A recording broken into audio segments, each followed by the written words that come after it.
that but se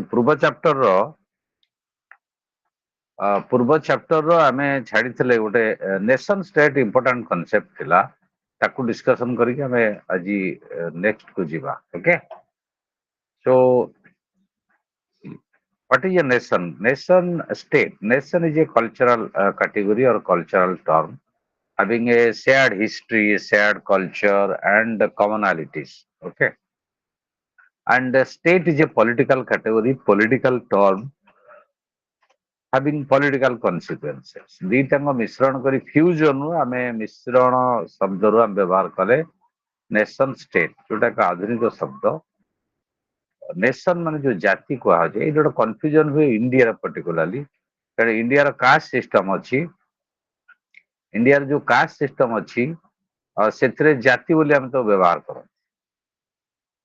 ତ question ହଉଛି ଆମେ ସେଇ ଅର୍ଥରେ ଏଇଠି ବ୍ୟବହାର କରାଯିବ ନାହିଁ ବା ବ୍ୟବହାର କରିବା ନାହିଁ ନହେଲେ କନଫ୍ୟୁଜନ ହବ ଉତ୍ତରରେ ନେସନ ଷ୍ଟେଟ୍ ନେସନଟା କଣ ଏଠି ନେସନର ଅର୍ଥ ହେଲା ଯେ ଆମେ ଯେତେବେଳେ ଗୋଟେ ଷ୍ଟେଟ୍ କନସେପ୍ଟଟା କୋଉଠି ଇମର୍ଜ କଲା ଆମେ ସେଇଠୁ ନେସନ ଷ୍ଟେଟ୍ ଇମର୍ଜ କଲା ସେଇଠୁ ଆମେ ଦେଖିବା Treaty of Westphalia everybody is aware of Westphalia ଚୁକ୍ତି ଯୋଉଟା 1648 ମସିହାରେ ଥିଲା ସେଇଠୁ ନେସନ ଷ୍ଟେଟ୍ କନସେପ୍ଟର ଜନ୍ମ ହେଲା ବା ଆଧୁନିକ ରାଷ୍ଟ୍ର ସାର୍ବଭୌମ ରାଷ୍ଟ୍ର ତାକୁ ଭିତ୍ତି କରିକି ଆନ୍ତର୍ଜାତିକ ସମ୍ପର୍କ ହେଲା ଏ ଆଇଡିଆଟା ସେଇଠୁ ଆସିଲା ଟ୍ରିଟି ଅଫ ୱେଷ୍ଟଫାଲିଆ ଯେ ସଭେରିନ୍ ନେସନ ଷ୍ଟେଟ୍ ଏବଂ ଆନ୍ତର୍ଜାତିକ ସମ୍ପର୍କ କ୍ଷେତ୍ରରେ ଇଏ ହଉଛି ଗୋଟେ ମୌଳିକ କଥା ବା ମୂଳ ଭିତ୍ତି ବା ଗୋଟେ ମୌଳିକ କାଟେଗୋରୀ ବୋଲି ବିଚାର କରାଗଲା ତ ନେସନର ହିଷ୍ଟୋରିକାଲ କନସେପ୍ଟ ଇଣ୍ଡିଆ ଆଜ ଏ ନେସନ ଇଣ୍ଡିଆନ ନେସନ ଭାରତୀୟ ଜାତୀୟତା ବା ଜାତି ବା ରାଷ୍ଟ୍ର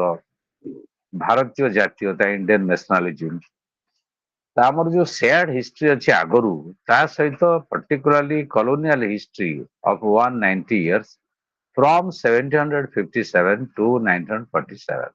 Why 1757? 1757 was the Battle of Plassey, defeat by Lord Clive, defeat of India by Lord Clive.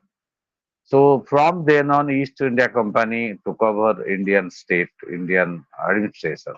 Then later on, British government came on to control the Indian state. And out of that fight, anti-colonial fight, we developed the identity of belonging to a particular nation, that is India.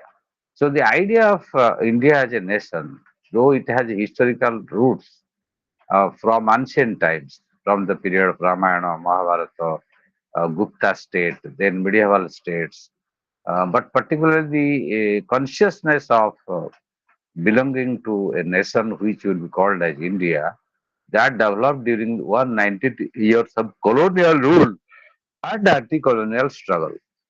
So the nation is a basic concept having roots in history and culture. ମିଳିତ ଇତିହାସ ସଂସ୍କୃତିରୁ ନେସନର ଜନ୍ମ nation ଯେତେବେଳେ ଓଡ଼ିଆରେ ମୁଁ ଜାତି କହୁଛି ତାକୁ caste ବୋଲି ବୁଝିବ ନାହିଁ ତ ଜାତି କହିଲେ ଏଠି ଗୋଟେ ଟୋଟାଲ ଭାରତୀୟ ଜାତି କଥା ପଡୁଛି ତା ଅର୍ଥ ଯୋଉ ଉପନିବେଶବାଦ ବିରୋଧୀ ସଂଗ୍ରାମରେ ଆମେ ସମସ୍ତେ ଏକଜୁଟ ହେଲେ ଏବଂ ସେଥିରେ ଗୋଟେ ଚେତନା ଆମ ବିରୁଦ୍ଧରେ ଆମ ଭିତରେ ବିରୁଦ୍ଧ ନୁହେଁ ଭିତରେ ଅଭିବୃଦ୍ଧି କଲା ବା ଗ୍ରୋଥ ହେଲା ଗୋଟେ ଚେତନାର ଅଭିବୃଦ୍ଧି ହେଲା ସେଟା ହେଲା ଆମେ ଆମର ସମାନ ଇତିହାସ ଅଛି ସମାନ ସଂସ୍କୃତି ଅଛି ଯଦିଓ ଡାଇଭରସିଟି ଅଛି ବିଭିନ୍ନତା ଅଛି ସାଂସ୍କୃତିକ ବିଭିନ୍ନତା ଅଛି ବିଭିନ୍ନ ପ୍ରକାର ବିଭିନ୍ନତା ଅଛି ଜାତି ଧର୍ମ ବର୍ଣ୍ଣ ଲିଙ୍ଗ ନିର୍ବିଶେଷରେ ସେ ସବୁକୁ ଅତିକ୍ରମ କରିକି ଆମେ ଗୋଟେ ଭାରତୀୟତା ପରିଚୟ ଭାରତୀୟ ପରିଚୟ ଏଇଟା ଆମ ଭିତରେ ଗ୍ରୋ କଲା ଷ୍ଟେଟ୍ ଯେତେବେଳେ ଆସିଲା ଷ୍ଟେଟ୍ ବିକେମ୍ ପଲିଟିକାଲ କନସେପ୍ଟ ତ Indian state was born in 1947 August 15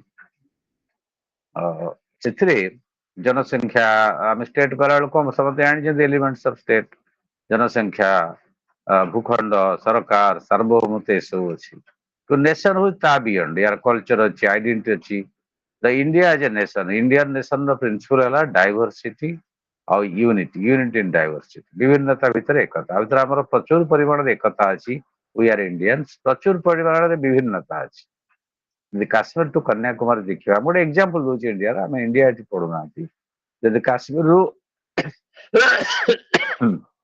Kanyakumari पर्यंत एग्जांपल देखिबा ताहले हम देखिबा काश्मीर रु कन्याकुमारी भितरे खाद्य कथा हो, वस्त्र कथा हो, चालीचरण कथा हो, पर्वपर्वाणी कथा हो, वे ऑफ लाइफ जीवन रो जो बंचिवार जो रास्ता बा वे ऑफ लाइफ कल्चर ये सब अलग अलग बहुत भिन्न तेणु क्रमान्वये जो 190 वर्ष भीतर गोटे ग्राजुआल फ्यूजन क्रमान्वये सम्मिश्रण है मिश्रण है का भितर कल्चर एवं पॉलिटिकल बाउंड्री सांस्कृतिक एवं पॉलिटिकल राजनीतिक सीमा भितर तो या भितर नेशंस इमर्ज कला आम यदि यूरोपियन डेफिनेशन देखा धर एटा गोटे different European concept of nation state and Indian concept of nation state or post colonial concept of nation state is different.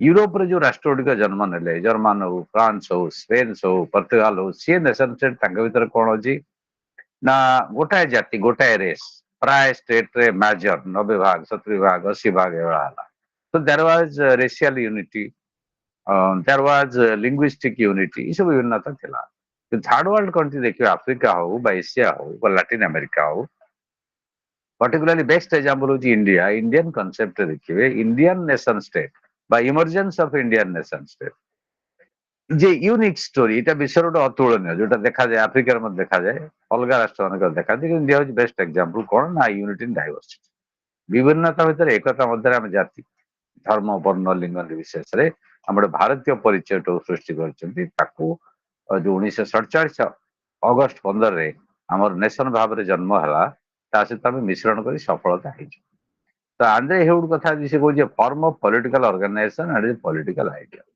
तो नेशन स्टेट कौन गोटे पॉलिटिकल ऑर्गेनाइजेशन गोटे राजनैतिक संगठन so India as a state is a political organisation यार गोटे political idea यार गोटे राजनैतिक आदर्श अच्छी या भीतर सिटीजनशिप अच्छे नेशनालिटी अच्छी सिटीजनशिप इंडियन सिटीजन भारतीय नागरिकता किए नागरिक ना जाति धर्म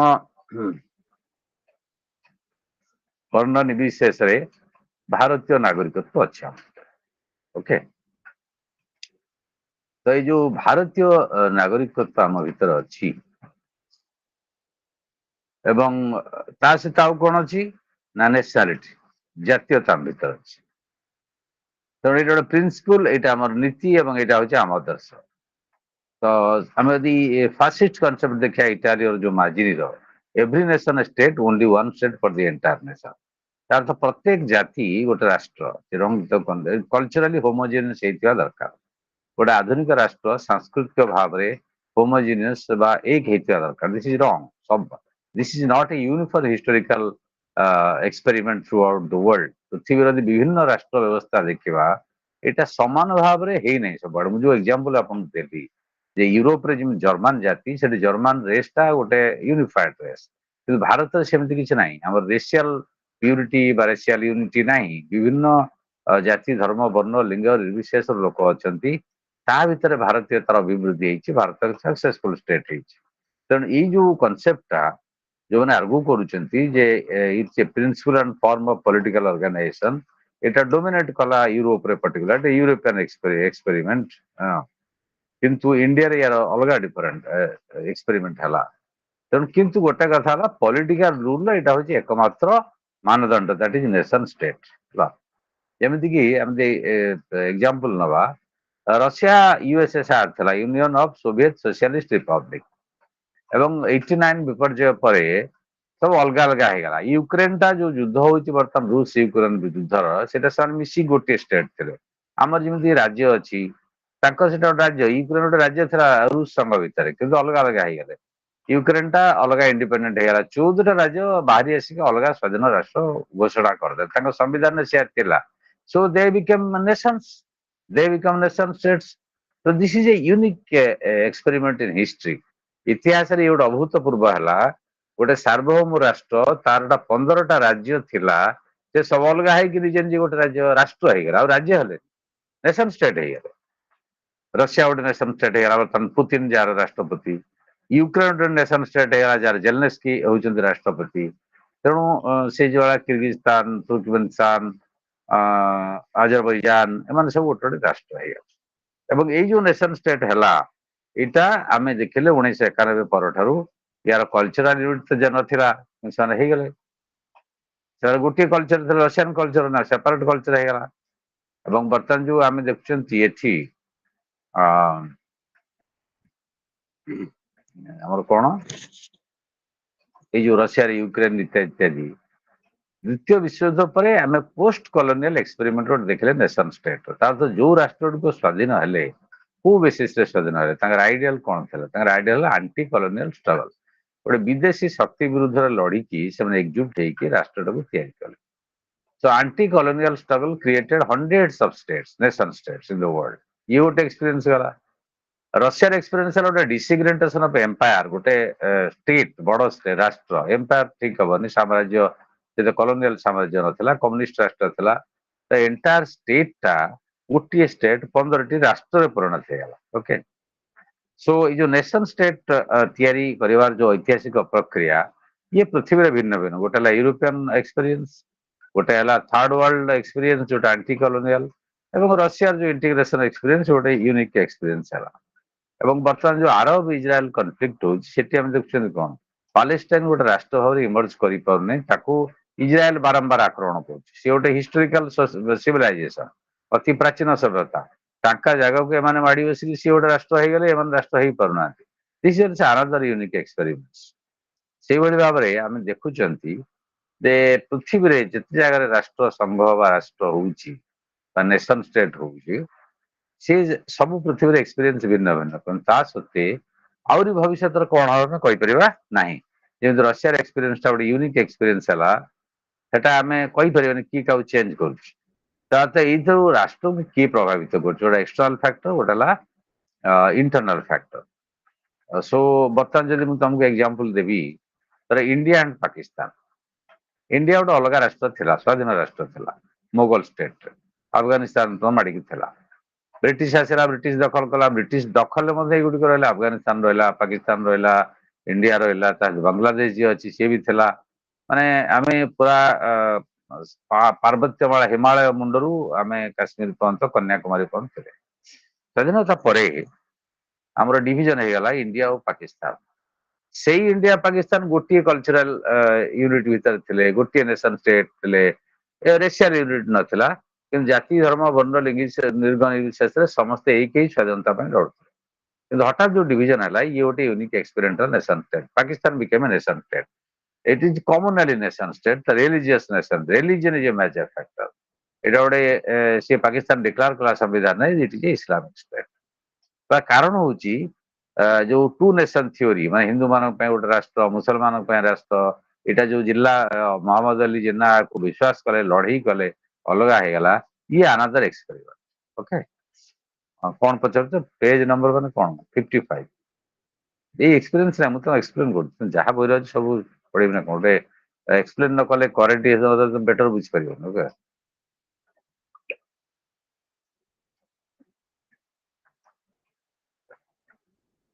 ତାପରେ ଇଣ୍ଡିଆର ଏଇଟା ହେଲା ଇଣ୍ଟରନାଲ ଫ୍ୟାକ୍ଟର ତାର ତ ଗୋଟେ କମୁନାଲ ଡିଭିଜନ ସାମ୍ପ୍ରଦାୟିକ ବିଭାଜନ ସାମ୍ପ୍ରଦାୟିକ ଦଙ୍ଗା ସାମ୍ପ୍ରଦାୟିକ ହିଂସା ସାମ୍ପ୍ରଦାୟିକ ଉତ୍ତେଜନା ଇଏ ଗୋଟେ ଫ୍ୟାକ୍ଟର ହେଲା ଗୋଟେ ନେସନ ଷ୍ଟେଟକୁ କ୍ରିଏଟ କରିବା କୋଉଠି ଏଠି ଆମର ଇଣ୍ଡିଆ ପାକିସ୍ତାନ ସେଟା ହଜବିନା ହରଗୋବିନା ବସନିଆ ହରଜଗୋବିନା ଏଇ ଯୋଉ ଇଷ୍ଟ ୟୁରୋପିଆନ ଷ୍ଟେଟରେ ସେଠି ମଧ୍ୟ ସେ ସାମ୍ପ୍ରଦାୟିକ ଉତ୍ତେଜନା ଦଙ୍ଗା ସଂଘର୍ଷ ଏଥିରୁ ମଧ୍ୟ ନେସନ ଷ୍ଟେଟ ହେଲା ତା ଅର୍ଥ ନେସନ ଷ୍ଟେଟ ଜନ୍ମ ନେବାରେ ଏକ୍ସଟର୍ନାଲ ଫ୍ୟାକ୍ଟର କାମ କରିବ ଇଣ୍ଟରନାଲ ଫ୍ୟାକ୍ଟର କାମ କରିବ ଏଟା ହେଲା ଇଣ୍ଟରନାଲ ଫ୍ୟାକ୍ଟର ଯୋଉ ଏକ୍ସାମ୍ପଲ ଏକ୍ସଟର୍ନାଲ ଫ୍ୟାକ୍ଟର କଣ ବାହାରୁ ଯଦି କେହି ଆସିବେ ଆକ୍ରମଣ ହେଲା ସପୋଜ ବାହାର ନେସନ ଷ୍ଟେଟକୁ ଅନ୍ୟ ଜଣେ ଆକ୍ରମଣ କଲା ସେଥିରେ ବିଭାଜନ ହେଇଯାଇପାରେ ବା ସେ ନେସନ ମିଶି ଯାଇପାରେ ସେଠି ଆଉ ଗୋଟେ ନେସନ ଷ୍ଟେଟ କ୍ରିଏଟ ହେଇପାରେ ବା ଆବଜଲ ହେଇଯାଇପାରେ ଡିଜଲ୍ଭ ହେଇଯାଇପାରେ ମିଶି ଯାଇପାରେ ଅନ୍ୟମାନଙ୍କ so these are the external factors ତାପରେ ମାର୍କେଟ କଥା ଅଛି ବର୍ତ୍ତମାନ ଯୋଉ ଗ୍ଲୋବାଲାଇଜେସନ ପିରିୟଡରେ ଗୋଟେ ମାର୍କେଟ ବଡ factor okay so global culture କଥା ଆମେ କହୁଛନ୍ତି ମାସ କଲଚର କଥା କହୁଛନ୍ତି ଷ୍ଟେଟ ସେଣ୍ଟ୍ରିକ ଏ କଥା ଆମେ କହୁଛନ୍ତି ତେଣୁ ଇଣ୍ଟରନ୍ୟାସନାଲ ରିଲେସନ୍ସରେ ନେସନ ଷ୍ଟେଟ ହେଲା ଫାଉଣ୍ଡେସନ ଏ ନେସନ ଷ୍ଟେଟର ଚରିତ୍ର ବଦଳୁଛି ସବୁବେଳେ ଏବଂ ନେସନ ଷ୍ଟେଟର ଜନ୍ମ ହେଉଛି ବିଭିନ୍ନ କାରଣରୁ ବାହ୍ୟ କାରଣରୁ ଅନ୍ତ କାରଣରୁ ବିଭିନ୍ନ ଐତିହାସିକ ସାଂସ୍କୃତିକ ରାଜନୈତିକ କାରଣ ମାନ ଦାୟୀ ମୁଁ ଆମେ 3-4ଟା ମେଜର ଫ୍ୟାକ୍ଟର କଲେ ୟୁରୋପିଆନ ନେସନ ଷ୍ଟେଟର ଇମର୍ଜେନ୍ସ 1648 ट्रिटी ऑफ वेस्टफालिया तापरे आमे देखले यूरोप रो जो राष्ट्र माने जन्म नेले तापर देखले colonial anti colonial struggle third world country Asia और लैटिन अमेरिका यूरोप हो तापर देखले सोवियत यूनियन तापर इंटरनल प्रेशर जो माने भांगी के अलग अलग राष्ट्र हो गले अफ्रिका हो बा ईस्ट यूरोप हो बा एशिया रे इंडिया रे हो so there are so many factors जो थे नेशन स्टेट जन्म होइছে नॉन स्टेट फैक्टर जो अणराष्ट्र फैक्टर मध्य अच्छी जी प्रभावित करिछि नेशन स्टेट को जन्म नवा तो this is all about nation state तापर कौन पोस्ट कॉलोनियलिज्म यार कल्चर कौन आइडियोलॉजी कौन यार हेजिमोनी कौन पोस्ट कॉलोनियल में एक्सप्लेन करथली again I am repeatedly explaining for your better understanding what is colony colony माने कौन कॉलोनी माने जेतबेले गोटे राष्ट्र बा गोटे अंचल को आउ जने विदेशी शक्ति आसिकी दखल करदब से दखलटा प्रथमे वाणिज्यिक दखल हो पारे कल्चरल दखल हो पारे तापर पॉलिटिकल दखल हो पारे इट्स ए प्रोसेस धर ब्रिटिश माने इंडिया को आसिले बिजनेस करिया ईस्ट इंडिया कंपनी आसिला मुगल स्टेट गोटे फारनामा नेला फारनामा माने परमिशन परमिशन दे बिजनेस करियो बोली नेला ताकू मुगल सरकार देदेले बिजनेस करू करू से लोकल राजनीति मुंड खेलिले राजनीति मुंड खेल सरकार पतन कले आस्ते आस्ते कंट्रोल को नेले this is the ideology of colonialism किंतु पोस्ट कॉलोनियलिज्म कौन जितेबाला अंत है तार गोटाए कॉलोनी स्वाधीनता पाइला से आफ्रिकान स्टेट्स हूँ लैटिन अमेरिकन स्टेट्स हूँ बा एशियन स्टेट्स हूँ तेणु तुम सब बेटर को एग्जांपल सब बुझीपर इंडिया तो India was a colony of British government till 1947 अगस्त 15 आउ अल्प दिन रहा आम स्वाधीनता दिवस से पर्यंत भारत गोटे कॉलोनी अच्छी भारत जो कॉलोनी है उपनिवेश भाव में आमको ताकू कले आम कहे कॉलोनियलिज्म कॉलोनियलिज्म रे तांकर कल्चर कार कल्चर जो कॉलोनियल मास्टर जो माने प्रभु धर इंग्लैंड तांको कल्चर को से आस्ते आस्ते आस्ते आस्ते ये प्रवेश करके डोमिनेंट कल्चर बा हेजिमोनिक कल्चर करे आइडियोलॉजी कल्चर करे कल्चरल हेजिमोनिक कहगला जितेबाला स्वाधीनता आम पाइले आम चैलेंज कले जमी पढ़े डिपेंडेंसिया theory these are post colonial theories development of under development गांडी गुंडर फ्रांक सेंटर पेरीफेरी ये जो डेवलपमेंट मॉडल गुड़िक जोटा यूरोपियन वेस्टर्न मॉडल ताकू चैलेंज कला these are all post colonial cultures post colonial ideologies and post colonial counter narratives narrative मुझे व्याख्यान कौ भाव में जिनटा को वर्णना कराटा आम नैरेटिव कहते गोटाए जिन को समस्ते समान भाव में वर्णना करना दृष्टि भिन्न भिन्न दृष्टि देखते they are narratives then there are meta narratives grand narrative बहुत बृहत व्याख्यान समुदाय जिनस को जोटा एक्सप्लेन करने चाहूँगी दीज आर ग्रांड नैरेटिव्स और मेटा नैरेटिव्स ताकू काउंटर करी नैरेटिव तैयारी होछि तेणु पोस्ट कॉलोनियलिज्म होछि कोन ना इटा new way of studying colonialism जे उपनिवेशवाद को मेसेज आसला वर्षा हम वर्षा तो होउछि हम उपनिवेशवाद को नुआ भाव में अध्ययन करवा विश्लेषण करवा जानिबा ये पोस्ट कॉलोनियल आम जानिले तेणु गोटे country both pre colonial and post colonial आम स्वाधीनता पूर्व थे प्री कॉलोनियल बर्तमान स्वाधीनता पर पोस्ट कॉलोनियल तेणु आम जो पोस्ट कॉलोनियल नुआ स्वाधीनता पाइले से बुझिले what is colonialism what are colonial theories what is colonial ideology so first primary feature of a colonial ideology is to justify their colonial rule ideologically by showing the locals as inferior than the outsiders or colonial masters. प्रथम कथा हला colonialism रो उपनिवेशवाद रो लक्षण से सब तार जो शासन टाक जस्टिफाए करे युक्ति संगत करे केमिति ना जो माने स्थानीय लोक जहाँ शासन करुँच नीचा देखी तांकू छोट देखी से माने अनभिज्ञ से माने ज्ञानी नुहति से माने सिविलाइज नुहति से माने सो शासन करें ना से आम करुचु we have a civilisational mission आमर गोटे सभ्यतागत कौन यात्रा आम अन्य मानक सभ्यता शिखौचु ଏଇ ପ୍ରକାର ଥିଓରି ଦେଇକି ଯୋଉ କଲୋନିଆଲ ଯୋଉମାନେ ଏକ୍ସପ୍ଲଏଟେଡ ମାନେ ଯୋଉମାନେ ମୂଳ ଅଧିବାସୀ ଯାହାଙ୍କ ଉପରେ ସେମାନେ ଶାସନ କରୁଛନ୍ତି ତାଙ୍କ ମୁଣ୍ଡ ଭିତରେ ଏଇଭଳିଆ ଏକ ବାର୍ତ୍ତା ସେମାନେ ଦିଅନ୍ତି ଏବଂ ତାଙ୍କ ହେଜିମନି ପ୍ରତିଷ୍ଠା କରନ୍ତି। ଯେମିତି ଇଣ୍ଡିଆରେ ଯୋଉମାନେ ବ୍ରିଟେନ ମାନେ ଆସିଲେ ଆମକୁ କଣ କହିଲେ ଯେ ତମେ ସ୍ୱଶାସନ ପାଇଁ ଅଯୋଗ୍ୟ। ଜଷ୍ଟ ତମ ପୂର୍ବରୁ ଆମର ତ ଇଣ୍ଡିପେଣ୍ଡେଣ୍ଟ ଷ୍ଟେଟ ଥିଲା, ଭଲ ଶାସନ ହଉଥିଲା, ମୁଗଲ ଷ୍ଟେଟ ଥିଲା, ମେଡିଭାଲ ଷ୍ଟେଟ ଥିଲା, ତୋଗଲକ ଷ୍ଟେଟ ଥିଲା, ଗୁପ୍ତା ଷ୍ଟେଟ ଥିଲା, ତା ପୂର୍ବରୁ ରାମାୟଣ ମହାଭାରତ ଆନ୍ସିଏଣ୍ଟ ଷ୍ଟେଟ ଥିଲା। ତ ଭାରତର ଏକ ପ୍ରାଚୀନ ଇତିହାସ ଅଛି। ଭାରତ ଏକ ଅ ଗୁରୁତ୍ୱପୂର୍ଣ୍ଣ ସଭ୍ୟତା, ଐତିହାସିକ ସଭ୍ୟତା, ବହୁ ପ୍ରାଚୀନ କାଳରୁ ଭାରତ ସଭ୍ୟତା ଭାବରେ ଅଭିହିତ ହେଇଛି। ଭାରତର ବିଶ୍ୱ ସଭ୍ୟତାକୁ ମାନବ ସଭ୍ୟତାକୁ ପ୍ରଚଣ୍ଡ ଅବଦାନ ଅଛି। କିନ୍ତୁ ବ୍ରିଟିଶ ମାନେ ଆମକୁ ଶିଖେଇଲେ no, you are not culture, you are not civilized, you are not political, you are unable to rule yourself independently ଇତ୍ୟାଦି ଇତ୍ୟାଦି। ତ ଏଇଟା କରନ୍ତି ସେମାନେ, ଏଇଟା ଗୋଟେ କଲୋନିଆଲ ଆଇଡିଓଲୋଜିର ମୂଳ ଲକ୍ଷଣ। ଯେତେବେଳେ ପୋଷ୍ଟ କଲୋନିଆଲ ଆଇଡିଓଲୋଜିକି ଆମେ ଗଲେ ବା ଯିବା, ଆମେ ଏଇ ନେରେଟିଭଟାକୁ ଚ୍ୟାଲେଞ୍ଜ କଲେ। ଗାନ୍ଧୀ ହୁଅନ୍ତୁ ବା ତାଙ୍କ ପୂର୍ବରୁ ବହୁତ ମହାମନୀଷୀ ମାନେ ହୁଅନ୍ତୁ ବା ଦେଶପ୍ରେମୀ ହୁଅନ୍ତୁ, ସ୍ୱାଧୀନତା ସଂଗ୍ରାମୀ ହୁଅନ୍ତୁ, ଏମାନେ କାଉଣ୍ଟର କଲେ British, no you are wrong, you can't rule ଅସ୍।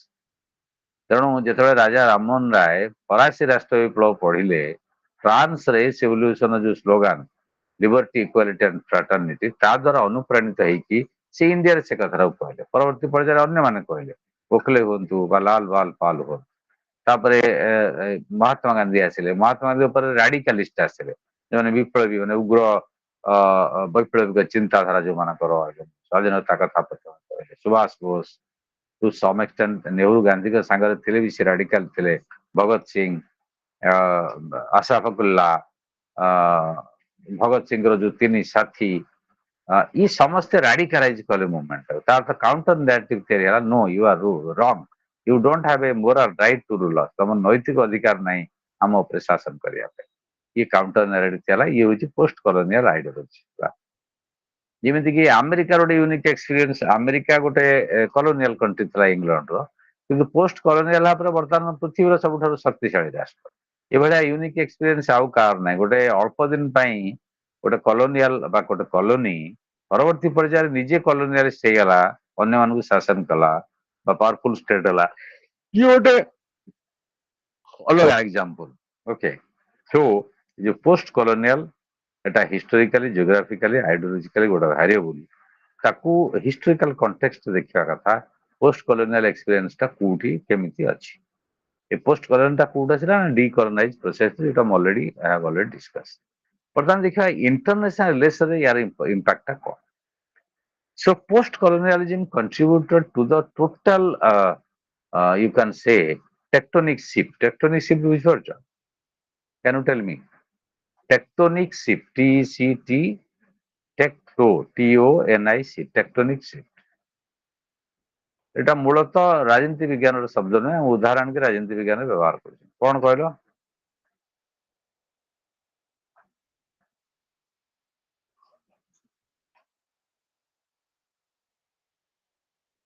Somebody should tell what is tectonic shift. Tectonic shift ର ଅର୍ଥ କଣ କହିପାରିବ ନାହିଁ?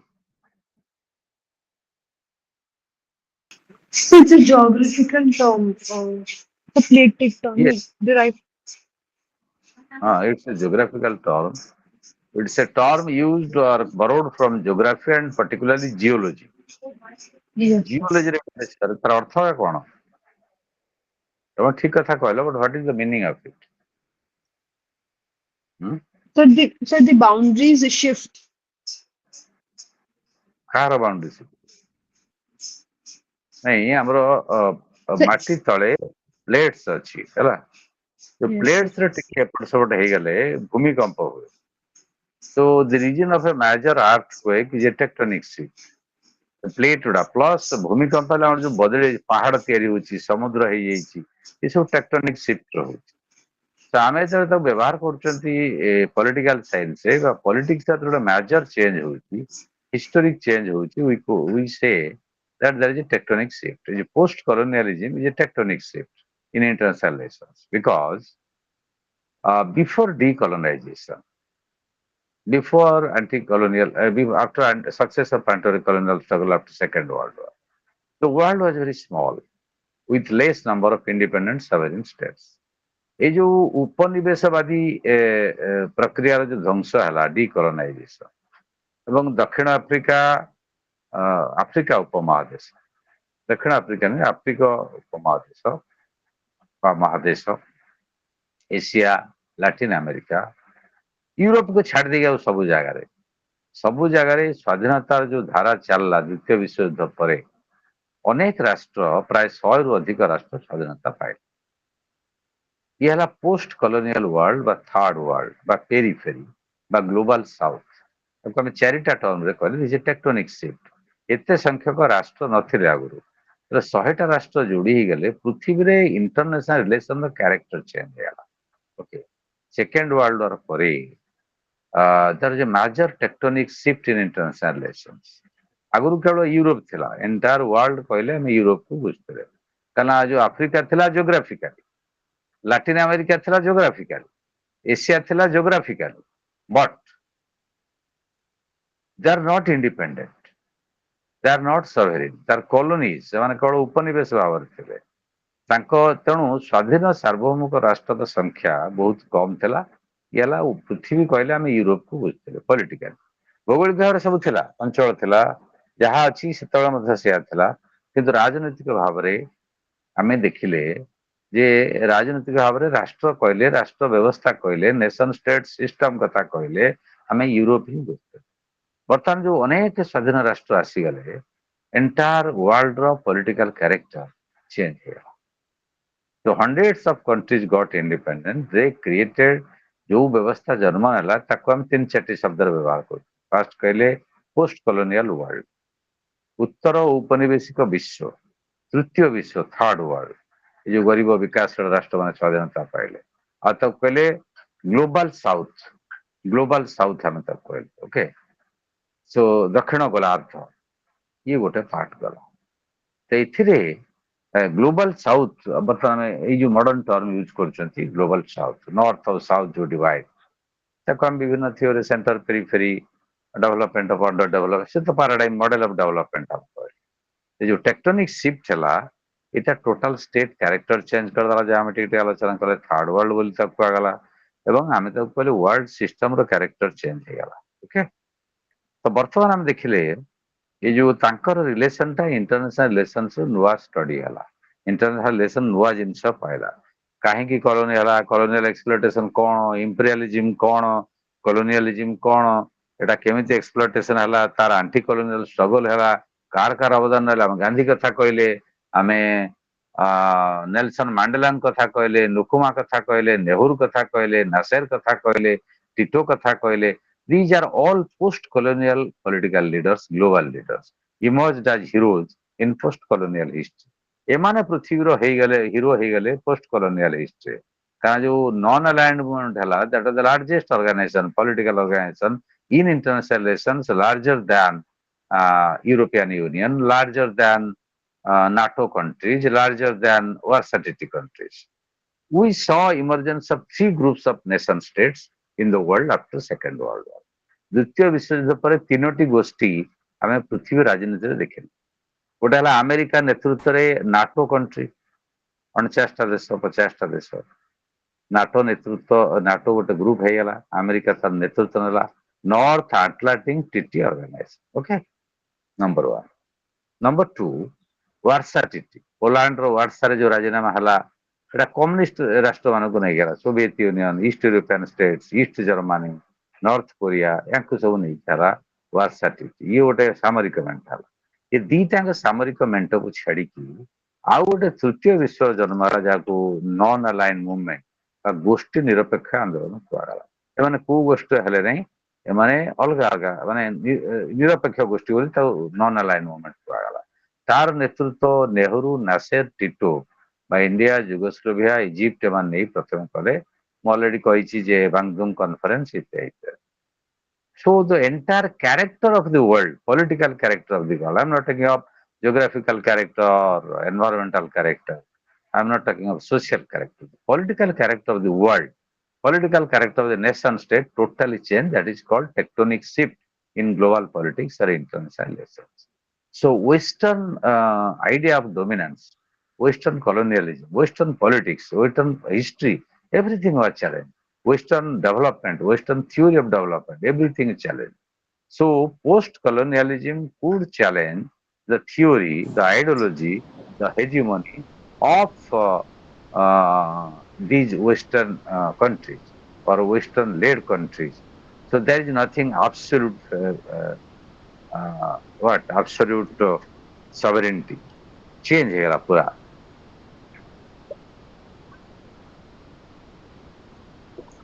So this is in this chapter. Chapter ଟା ସରିଲା. ତାପରେ ଆମେ ଆସିବା ଫେମିନିଜିମ୍. ଫେମିନିଜିମ୍ ହେଲା ନାରୀବାଦ. ସମସ୍ତେ ଜାଣିଛ ନାରୀବାଦଟା କ'ଣ? ନାରୀବାଦ ସମ୍ପର୍କରେ ସମସ୍ତଙ୍କର ଧାରଣା ଥିବ. ରାଜନୀତି ବିଜ୍ଞାନ +3ରେ ଫେମିନିଜିମ୍ ପଢିଛ. ବର୍ତ୍ତମାନ ଆମେ ଫେମିନିଜିମ୍ ଇନ୍ ଇଣ୍ଟରନ୍ୟାସନାଲ ରିଲେସନ୍ସ, ଆନ୍ତର୍ଜାତିକ ସମ୍ପର୍କ କ୍ଷେତ୍ରରେ ନାରୀବାଦ କ'ଣ? କିନ୍ତୁ ସେଠିକି ଯିବା ପୂର୍ବରୁ ମୁଁ ତମକୁ ନାରୀବାଦ ସମ୍ପର୍କରେ ସମ୍ୟକ ଧାରଣା ଦେବି. So feminism is always a misunderstood concept. So there is a saying that everybody is a feminist. Even anti-feminine people or anti-women is also a feminist, claiming to be a feminist. Feminism ଶବ୍ଦର ଏମିତି ବ୍ୟବହାର ଅପବ୍ୟବହାର ହେଲାଣି, ସମସ୍ତେ ବର୍ତ୍ତମାନ କହୁଛନ୍ତି ଆମେ ନାରୀବାଦୀ. ଯିଏ ନାରୀ ବିରୋଧୀ ମଧ୍ୟ ସିଏ କହୁଛି ମୁଁ ନାରୀବାଦୀ. ତ ନାରୀବାଦଟା କ'ଣ?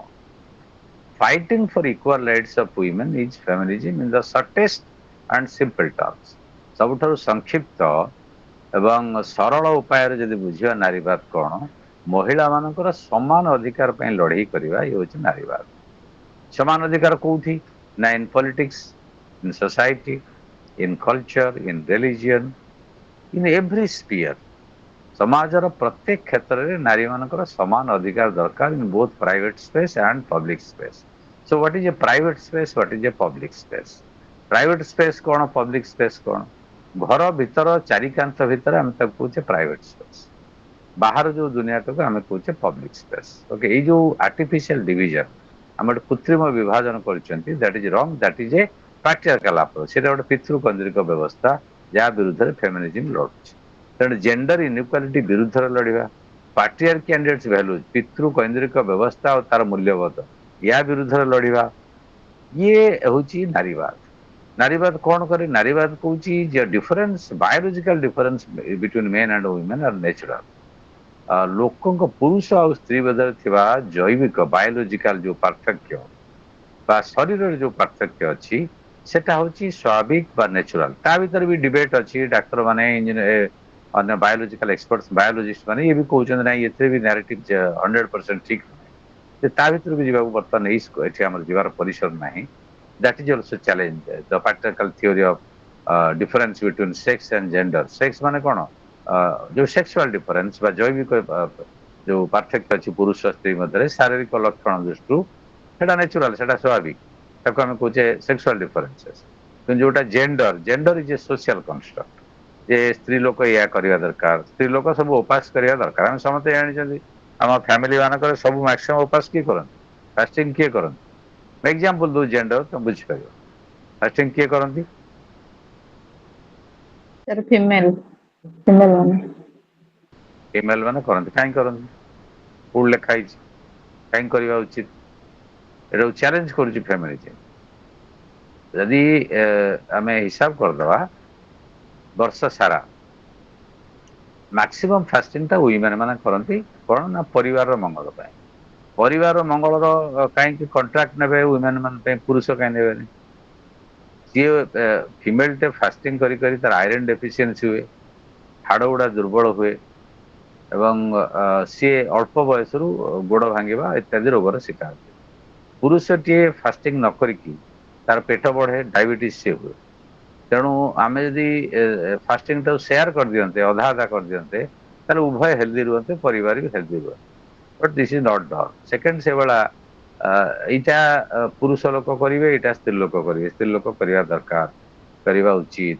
That is gender. ସେଇଟା ହେଲା ଜେଣ୍ଡର ଯୋଉଟାକୁ ମଣିଷ ତିଆରି କରୁଛି.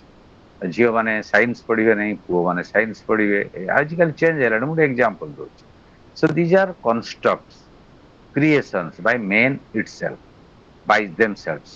ତ ପୁରୁଷମାନେ ବା ମଣିଷମାନେ ଆକୁ ତିଆରି କରିଛନ୍ତି ଏଇ ଯୋଉ gender division rule, gender rule. Gender ମାନେ ଲିଙ୍ଗଗତ କାମ. जीवन व्यापी जड़े महिला से रोषे कर किंतु रोषे घर जो डिजाइन हम रोषे घर जो इंजीनियरिंग प्लान हम से पुरुष मैंने बस पचारे एंटायर लाइफ टा जन महिला तो रोषे घर कटेद कनसल्ट कराए जो रोषे घर डिजाइन दैट इज patriarchy तो patriarchy is a social system patriarchy is a political system patriarchy is a cultural system patriarchy is an economic system कौन ना पैसा जेहेतु पुरुष रोजगार करतला एबे तो महिला मान रोजगार कलेनी तांकर भी महिला मान संपूर्ण नियंत्रण से पैसा उपर नहीं पुरुष मान ताकू तांकर बोली भावुचंती तो ये जो पैट्रियार्कल इकोनॉमिक सिस्टम हला पुरुष मान रोजगार करिवे इथरे से माने पाई ओके नमस्कार number 1 number 2 social system culture जो सामाजिक व्यवस्था अच्छी से फास्टिंग कथा हो धर्म करने कथा हो अलग कथा हो मंदिर को प्रवेश करने कथा हो ये महिला मान पात्र अंतर्नीति रिलीजियन सोसाइटी पॉलिटिकल टर्म कौन no heir in the political power of the entire world पृथ्वी जिते पॉलिटिकल पावर स्ट्रक्चर अच्छे राष्ट्र हो पार्लियामेंट हो राष्ट्रपति हूँ प्रधानमंत्री हूँ मंत्री हूँ even till the grassroot level देखिए सबू राजनैतिक क्षमतार मेल इज डोमिनेंट पुरुष प्राधान्य समाज 90% क्षमता किए कंट्रोल कर पुरुष नारी मान संपर्क में जहाँ पब्लिक पॉलिसी नीति ग्रहण करा सुभद्रा योजना महिला मान करना पुरुष मैंने बस कर गोटे एग्जाम्पल देवी अतीत आगुरी भी होता है भी चलती तो नारी मान संपर्कित जे योजना होती नारी मान अवदान बहुत कम अच्छी प्रेजेन्स कम अच्छी कारण कैबिनेट के जन नारी अच्छा विधानसभा के जन नारी अच्छा तो नारी शिक्षा हो नारी स्वास्थ्य हो नारी रोजगार हो एवरीथिंग जहाँ हो नारी मानकर उपस्थिति अवस्थिति क्षमतार बंटन बहुत कम ये जो व्यवस्था विरुद्ध लुड़ा चेंज करवा यहाँ कौन माने फेमिनिज्म बर्तमान फेमिनिज्म एथिरे कौन कौन आमर इंटरनेशनल रिलेशंस ना state is an institution state is a political institution state is a power institution and this is controlled by men पुरुष मानक द्वारा नियंत्रित तो फेमिनिस्ट माने कहउचंती the international relation is also patriarchal it is an extension of the patriarchy existent in society patriarchy जो परिवार अछि समाज रो अछि से राष्ट्र को परिव्याप्त होउछि राजनीतिक क्षमता को परिव्याप्त होउछि तेणु ता विरुद्ध लढिया दरकार नले हेई परिबो नाही state is a political category political term political notion nation state जोटा nation state टा patriarchal राष्ट्र देखो ना राष्ट्र तो neutral no it is not neutral because everywhere the power is dominated by men so in the state power is also dominated by the men तेणु security of women जोटा नारी मानकर निरापत्ता से जीवा ताले देखा पावर को आगे आसे power what is power power माने कौन विभिन्न प्रकार पावर अच्छे economic power social power cultural power psychological power religious power hypnotising power etcetera क्षमता अर्थ पावर डेफिनेशन टा कौन किए कहीपर मु खाली कहती तुम कह what is the definition of power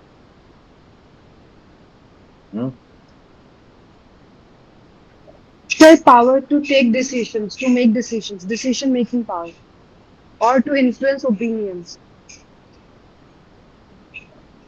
power the decision making that is not the definition power hela the ability to influence others in your own way तम अनुजाई अन्य मानकू काम करिवार प्रभावित करता मु जहा कहबी तमे सेया करिवो मु तो डिसीजन नै गेली you have to obey that is power घर एटा पावर टा खाली जे स्टेट रो अछि पॉलिटिकल पावर सेटा नै हम तो लोक तांको देइछथि क्षमता आमे लोक निर्वाचित करिकि एमएलए मानकू एमपी मानकू देइछथि पावर एक्सरसाइज करिवे स्टेट तरफ दैट इज अनदर थिंग किंतु घरे डिसीजन नउछि किए पुरुष लोक नउछि ताको समस्ते मानिया को बाध्य ताको विद्रोह करिवार इच्छा थिले मध्य ताको जनकर पसंद हला नै no it's the decision of the father और grandfather you have to obey that is final that is patriarchal power तेणु धर गोटे झीटे साइंस पढ़िया को चाहूँगी बाहर को जाइए पढ़िया को चाहूँगी एलाउ एम करना नो ना हो पारे आम जहाँ डिसीजन दैट इज फाइनल अर्थ आम इनफ्लुएंस कले जो वाटर हो ମାନେ ଇମୋସନାଲ ବାଟର ହଉ, କଲଚରାଲ ବାଟର ହଉ, ବଳ ପ୍ରୟୋଗ ବାଟର ହଉ ବା ଇକୋନୋମିକ ବାଟର ହଉ, ତାକୁ ମାନିବାକୁ ବାଧ୍ୟ। Wife must obey husband, why that is the patriarchal power. ସେଇ କଥା ଫେମିନିଷ୍ଟ ମାନେ କହୁଛନ୍ତି ଯେ state is an extension of this power. ଏଇ ଯୋଉ କ୍ଷମତା, ପିତୃକେନ୍ଦ୍ର କ୍ଷମତା, ପୁରୁଷର କ୍ଷମତା, ୟାର ପରିବ୍ୟାପ୍ତି ହଉଛି ରାଷ୍ଟ୍ର। ତେଣୁ ଏଇଟା ଗୋଟେ ପୋଜେଟିଭ ମାସ୍କୁଲାଇନ ଟ୍ରେଟ୍। ରାଷ୍ଟ୍ରର ଗୋଟେ ପୁରୁଷତ୍ୱ ବା ପୁରୁଷାର୍ଥ ଚରିତ୍ର ଅଛି, କାରଣ ସେଠି ପୁରୁଷ ମାନେ ହିଁ ସବୁ ଶକ୍ତି କି କେନ୍ଦ୍ରିତ କରୁଛନ୍ତି ବା କଣ୍ଟ୍ରୋଲ କରୁଛନ୍ତି। ତେଣୁ ଆମେ ଯେତେ ଧର ନାରୀ ମାନେ ଚାହାନ୍ତି ନାହିଁ ହିଂସା, କିନ୍ତୁ ରାଷ୍ଟ୍ର ହିଂସା କରୁଛି। ନାରୀ ମାନେ ଚାହାନ୍ତି ଶାନ୍ତି, କିନ୍ତୁ ଯୁଦ୍ଧ ହଉଛି। ତେଣୁ ଏଇ ଯୋଉ ନୋସନ୍ସ ଅଫ ପାୱାର, କ୍ଷମତାର ଯୋଉ ଧାରଣା, ନୋସନ, ଚିନ୍ତା, ଏଗୁଡିକ ସବୁ ପାଟ୍ରିଆର୍କାଲ। ଇତିହାସକୁ ଆମେ ଯଦି ଦେଖିବା ସବୁଥିରେ ସେୟା ହେଇଛି। ଏବଂ ୱାର ଯୋଉ ହେଇଛି ଇଏ ଗୋଟେ ପାଟ୍ରିଆର୍କାଲ ମାସ୍କୁଲାଇନ କନସେପ୍ଟ। ମୋର ବଳ ଅଛି, ମୁଁ ଡୋମିନେଟ କରିଦେବି, ଏଇ ଯୋଉ କନସେପ୍ଟ ଆସୁଛି। ତେଣୁ ରାଷ୍ଟ୍ରଟାକୁ ଏମାନେ କହୁଛନ୍ତି ଗୋଟେ ପାଟ୍ରିଆର୍କାଲ ଷ୍ଟ୍ରକ୍ଚର। କୋଉମାନେ? ନାରୀବାଦୀ ମାନେ। ରାଷ୍ଟ୍ର ହଉଛି ଗୋଟେ ପିତୃକୈନ୍ଦ୍ରିକ ଅନୁଷ୍ଠାନ। ଫିଉଡାଲ ସବୁ ଷ୍ଟେଟ, ଖାଲି ଆଧୁନିକ ଷ୍ଟେଟ ନୁହେଁ, ଅଲ ଦ ଷ୍ଟେଟ୍ସ ଅତୀତରୁ ଆଜି ପର୍ଯ୍ୟନ୍ତ ଯେତେବେଳେ ମହାଭାରତ ଇଜ ଏ ରାଷ୍ଟ୍ର, ଏଟା ଗୋଟେ ଅଣ୍ଡର ଡେଭଲପଡ ଷ୍ଟେଟ, ମାନେ ବିକଶିତ ବିକାଶ ହେଇନାହିଁ, ପ୍ରାଥମିକ ସ୍ତରର ରାଷ୍ଟ୍ର କ୍ଷମତା ପ୍ରୟୋଗ ହଉଛି। ସେତେବେଳେ ତ ଦ୍ରୌପଦୀର ବସ୍ତ୍ର ହରଣ ହଉଛି, ତାକୁ ଯଦି ନାରୀବାଦୀ ଦୃଷ୍ଟିରେ ଭଙ୍ଗୀରେ ଦେଖାଯିବ, ରାଷ୍ଟ୍ର ସେଠି କଣ କରୁଛି? ରାଷ୍ଟ୍ର ହସୁଛି। ରାଷ୍ଟ୍ର ଗୋଟେ ଭକୁଆ ଭଳିଆ ଅନେଇଛି। ଶ୍ରୀକୃଷ୍ଣ ସାହାଯ୍ୟ କରିବାକୁ ଆସୁଛନ୍ତି, ପାଣ୍ଡବ କୌରବ ତଥାକଥିତ ମୋରାଲିଟି ମୁଁ ଜବାବ ଦେଇଛି, ଜୁଆ ଖେଳିଲେ ଯାହା ସର୍ତ୍ତ ମାନିବି। ଇଟ୍ ଇଜ ଅଲ୍ ପାଟ୍ରିଆର୍କାଲ। ଜୁଆ ଖେଳିବ କିଏ? ନାରୀ ଖେଳୁନାହିଁ, ପୁରୁଷ ଖେଳୁଛି। ପୁରୁଷ ମାନଙ୍କ ଖେଳର ଭିକ୍ଟିମ ଦ୍ରୌପଦୀ କାହିଁ ହବ? Who are you to take Draupadi for clothes without her consent? ଦ୍ରୌପଦୀର ବିନା କନସେଣ୍ଟରେ, ଦ୍ରୌପଦୀର ବିନା ମତାମତରେ ତମେ ତାର ବସ୍ତ୍ର ହରଣକୁ କରିବାକୁ କିଏ? ତମେ ତ ସେଠି ତ ଦ୍ରୌପଦୀ ଖେଳୁନଥିଲା, ତମେ ପୁରୁଷ ପୁରୁଷ ବାଡିଆ ପିଟା ହଉଥିଲ Mahabharata ଷ୍ଟେଟରେ।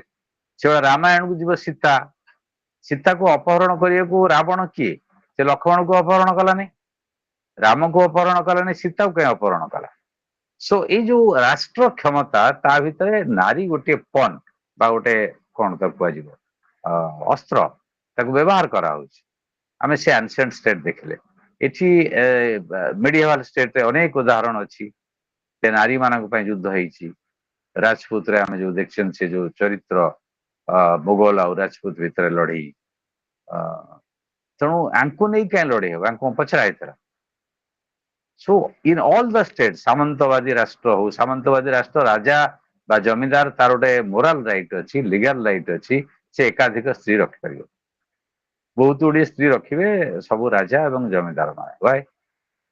Because of the power of the state, and that is a patriarchal power.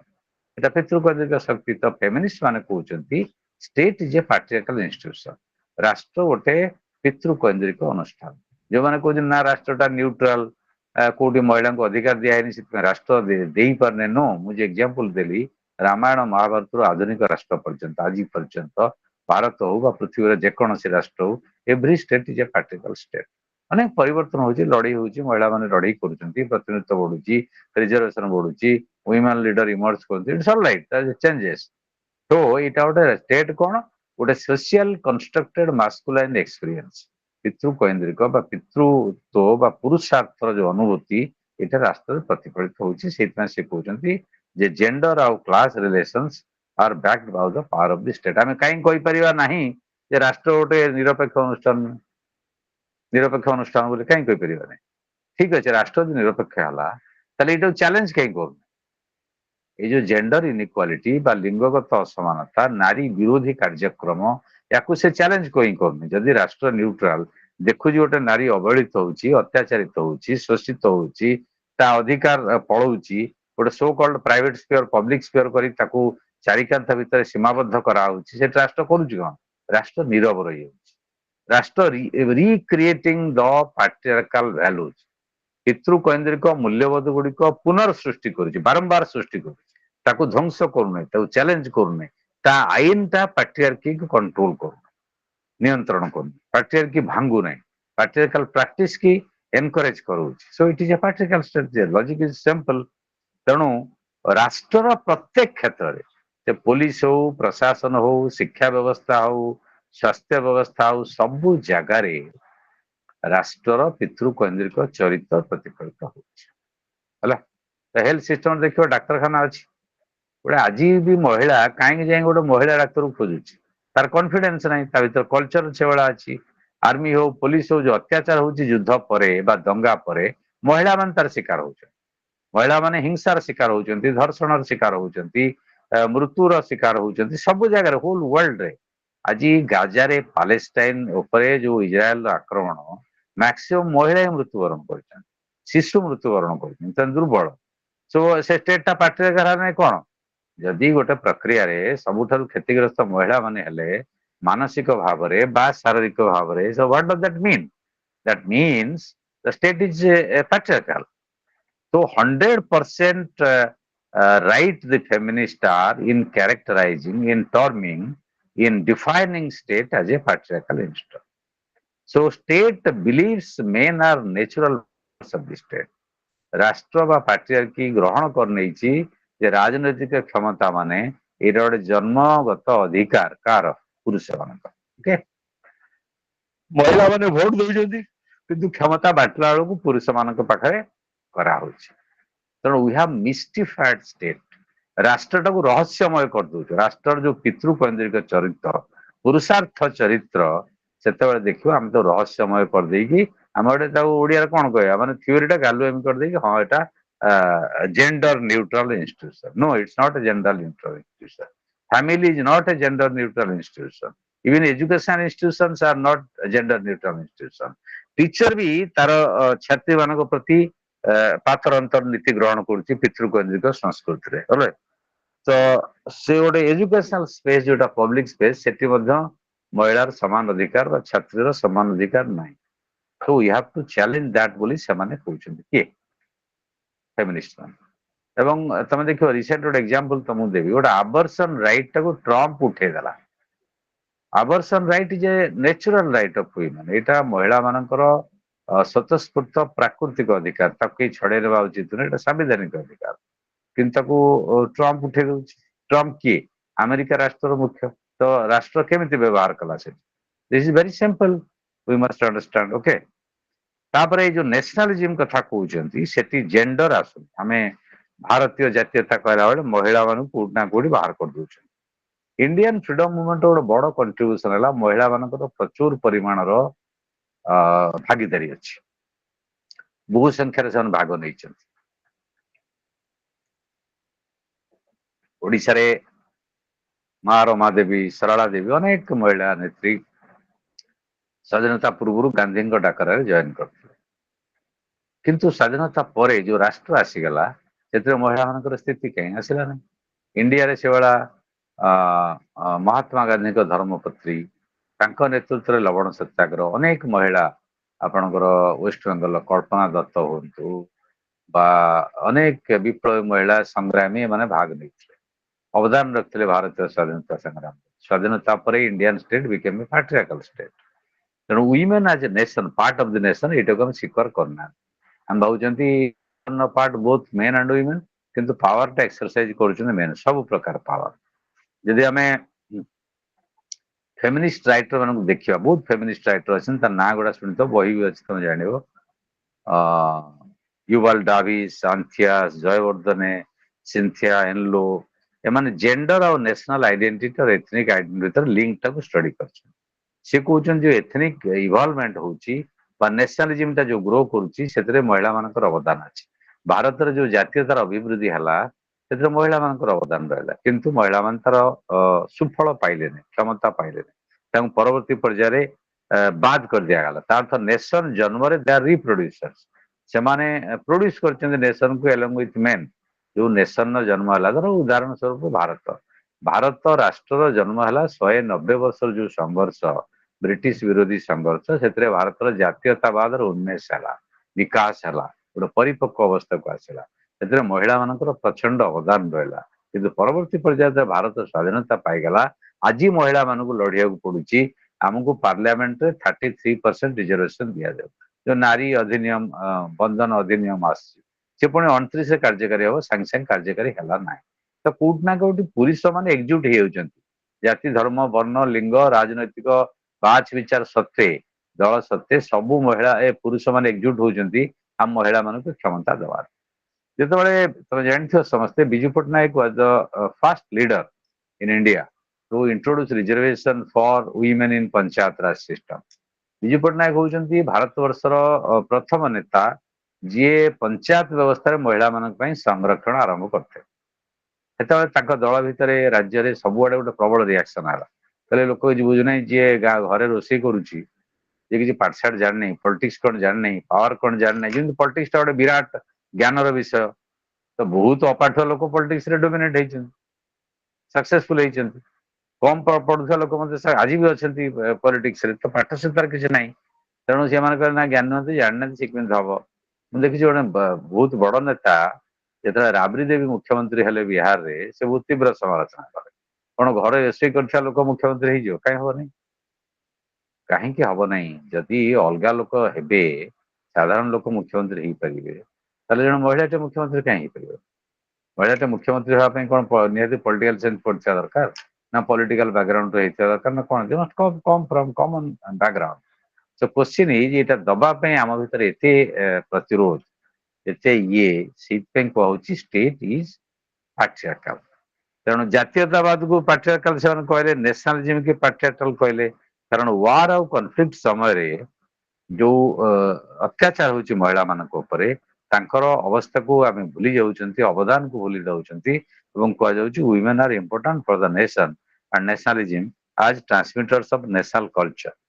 କାହିଁକି ମହିଳାମାନଙ୍କର ଭୂମିକା ରହୁଛି ନା, ପରିବାର ଭିତରେ ଗୋଟେ ଜାତି ବିଷୟରେ, ତାର ଇତିହାସ ବିଷୟରେ ତା ମା ତାକୁ ପଢଉଛି। ଆମ ମା ମାନେ ଆମକୁ ଶିଖଉଛନ୍ତି ଗୋଟେ ସୋସିଆଲି ଟ୍ରାନ୍ସମିଟେଡ କଲଚର, ଆମ ସଂସ୍କୃତିକୁ, ଆମ ଐତିହ୍ୟକୁ, ଆମ ଜାତି, ଜାତି ମାନେ କାଷ୍ଟ କଥା କହୁନି, ଆମର ନେସନ ଯୋଉଟା ଦେଶ, ଇଏ ସବୁର ଯୋଉ ପରିଚୟ ଇତିହାସ ପ୍ରଥମେ ତାକୁ ଶିଖଉଛି କିଏ?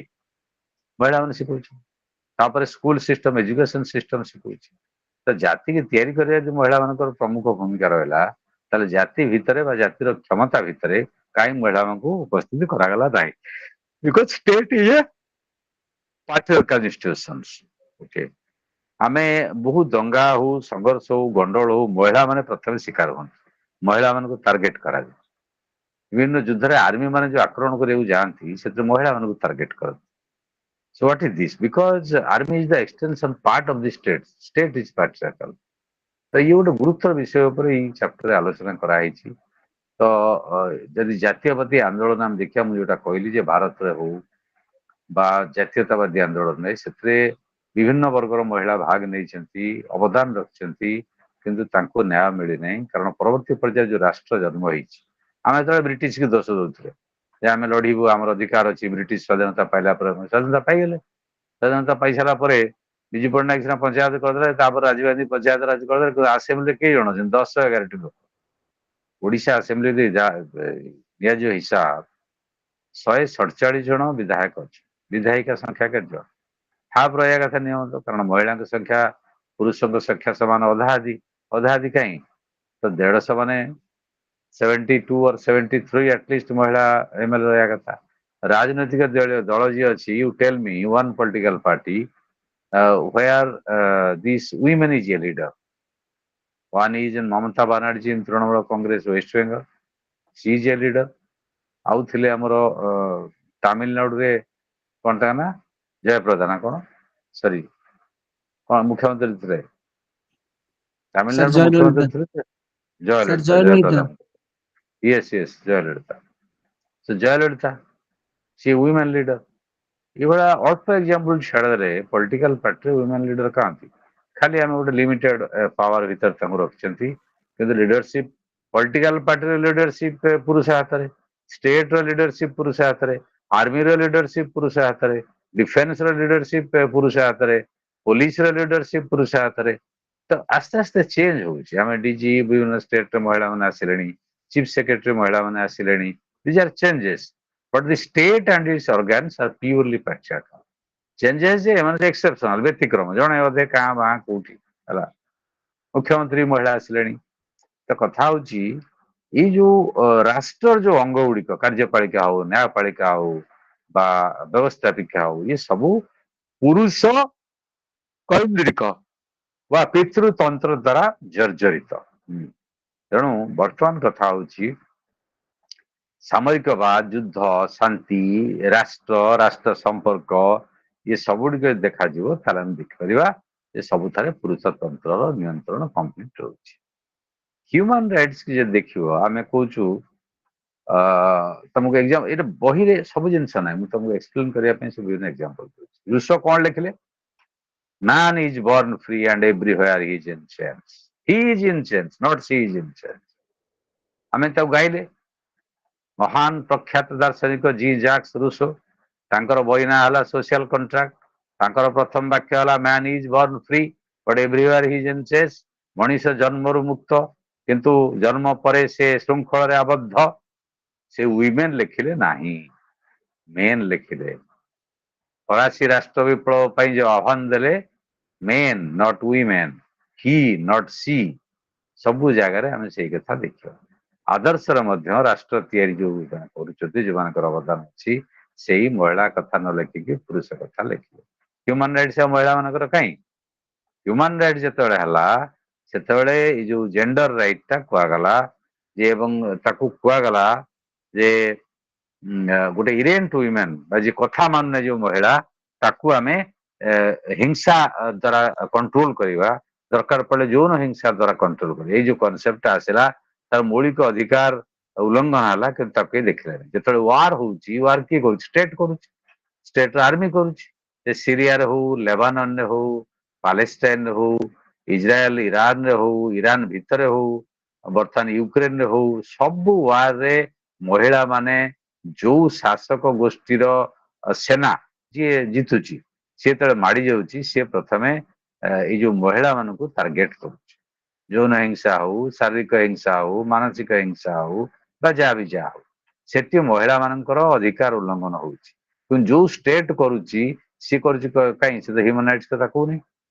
सो human rights are also limited choice for women this is done by the state. आंतर्जातिक संपर्क रे जेतेबेले आमे युद्धटा कोन होची आंतर्जातिक संपर्क international relations. So in international relations women are victimized by the states but what we see a gross violation of women rights by the states। so महिलांको अधिकार राष्ट्र द्वारा राष्ट्र भितर एवं राष्ट्र बाहर आंतर्जातिक संपर्क रे निरविच्छिन्न भाव रे उल्लंघन होउची राष्ट्र करूची। तो राष्ट्र जे पार्टिकल इंस्टीट्यूशन तापरे जो रियलिस्ट थ्योरी हम तो देखिया रियलिस्ट थ्योरी कोन हला रियलिस्ट थ्योरी कहला national interest is single important factor in international relation. आंतर्जातिक संपर्क क्षेत्र में राष्ट्र एवं राष्ट्र स्वार्थ ये हूँ सबुठारु गुरुत्वपूर्ण कथा। तेणु ये जेंडर कथा आम आलोचना करवा ना कारण रियलिज्म है नेशनल सिक्यूरीटी कथा। तो या फेमिनिस्ट माने समालोचना कर this is all nonsense. Internal relation realism कथा ही पारे नेशनल इंटरेस्ट कथा ही पारे सिक्यूरीटी कथा ही पारे बट सिक्यूरीटी ऑफ हुम सिक्यूरीटी ऑफ हुम कहार सिक्यूरीटी राष्ट्र निरापत्ता राष्ट्र क्या नहीं गठित केवल कौन पुरुष मानक नहीं गठित नारी माने गले कड़े। तो राष्ट्र निरापत्तार जब नारी निरापत्ता रहा ना then it is a gross error it is a mistaken concept it is anti feminine anti women. तो महिला विरोधी है। तो रियलिस्ट थ्योरी गोटे एंटी वुमेन थ्योरी माने फेमिनिस्ट माने प्रमाणित कले। तो रियलिस्ट माने कौन आर्ग्यू कले जे सिक्यूरीटी नेशनल सिक्यूरीटी एटी इंडिविजुअल सिक्यूरीटी नहीं तेणु से सिक्यूरीटी दब राष्ट्र निरापत्ता हेले राष्ट्र सभ्य भाव में तार सिक्यूरीटी रही। सो सिक्यूरीटी बिकेम मास्कुलाइन निरापत्तार अर्थ आम पुरुषार्थ बा पुरुष केन्द्र कर भाविले।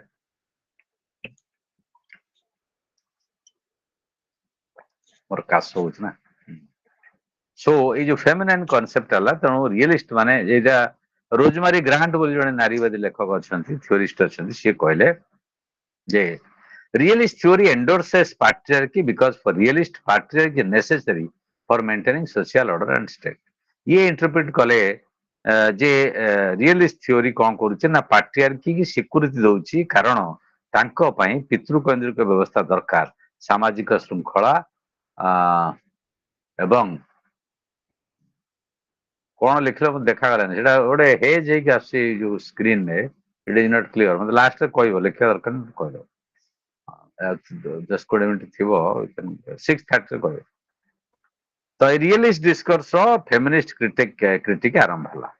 तो रियलिस्ट डॉक्ट्रिन टा कौन कहला हम कोठ हले स्टेट रु sovereign man hero warrior hero आम कहले आर्मी हीरो आर्मी मैन ये कथा आसला। ହାନ୍ସ ମର୍ଗାନ୍ଥୁ ଯିଏ ରିଅଲିଜିମର ଫାଦର ସେ ହବ୍ସ ଭଳିଆ କହିଲେ ଯେ ଷ୍ଟେଟ୍ସ ନେଚର ଅଫ ମ୍ୟାନ ମଣିଷର ପ୍ରକୃତି ଯାହା ରାଷ୍ଟ୍ରର ପ୍ରକୃତି ସେଇଆ ସେଇ କଥାରେ ଆସେ। ବର୍ତ୍ତମାନ ଦେଖିବା ଆମେ ଫେମିନିଜିମ ୱାର ଆଣ୍ଡ ପିସ୍ ଯୁଦ୍ଧ ଶାନ୍ତି ଏବଂ ନାରୀବାଦଟା କଣ ହେଲା ସେ କଥା ଆମେ ଆଲୋଚନା କରିବା।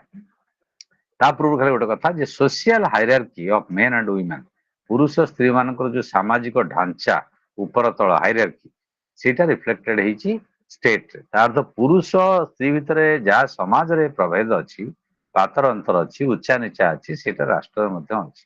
ତେଣୁ ଫେମିନିଷ୍ଟ ମାନେ ଯୋଉଟା କହୁଛନ୍ତି ଏଟା 100% ଠିକ ଯେ state is not gender neutral. ରାଷ୍ଟ୍ର ଲିଙ୍ଗ ନିରପେକ୍ଷ ନୁହେଁ।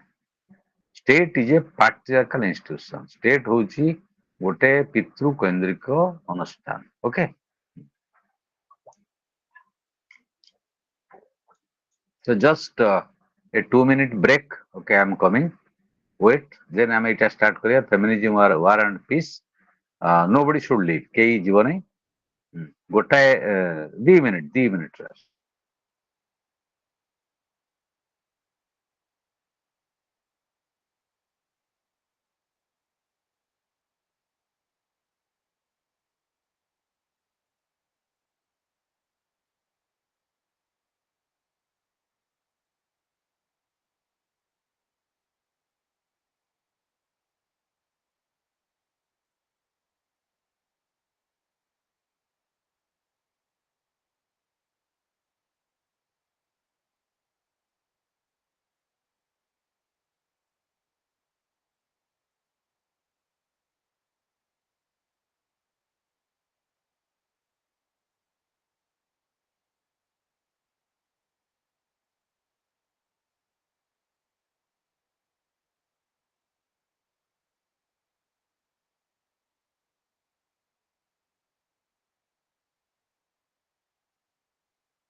Thank you. Hello. So, feminism, war, and peace.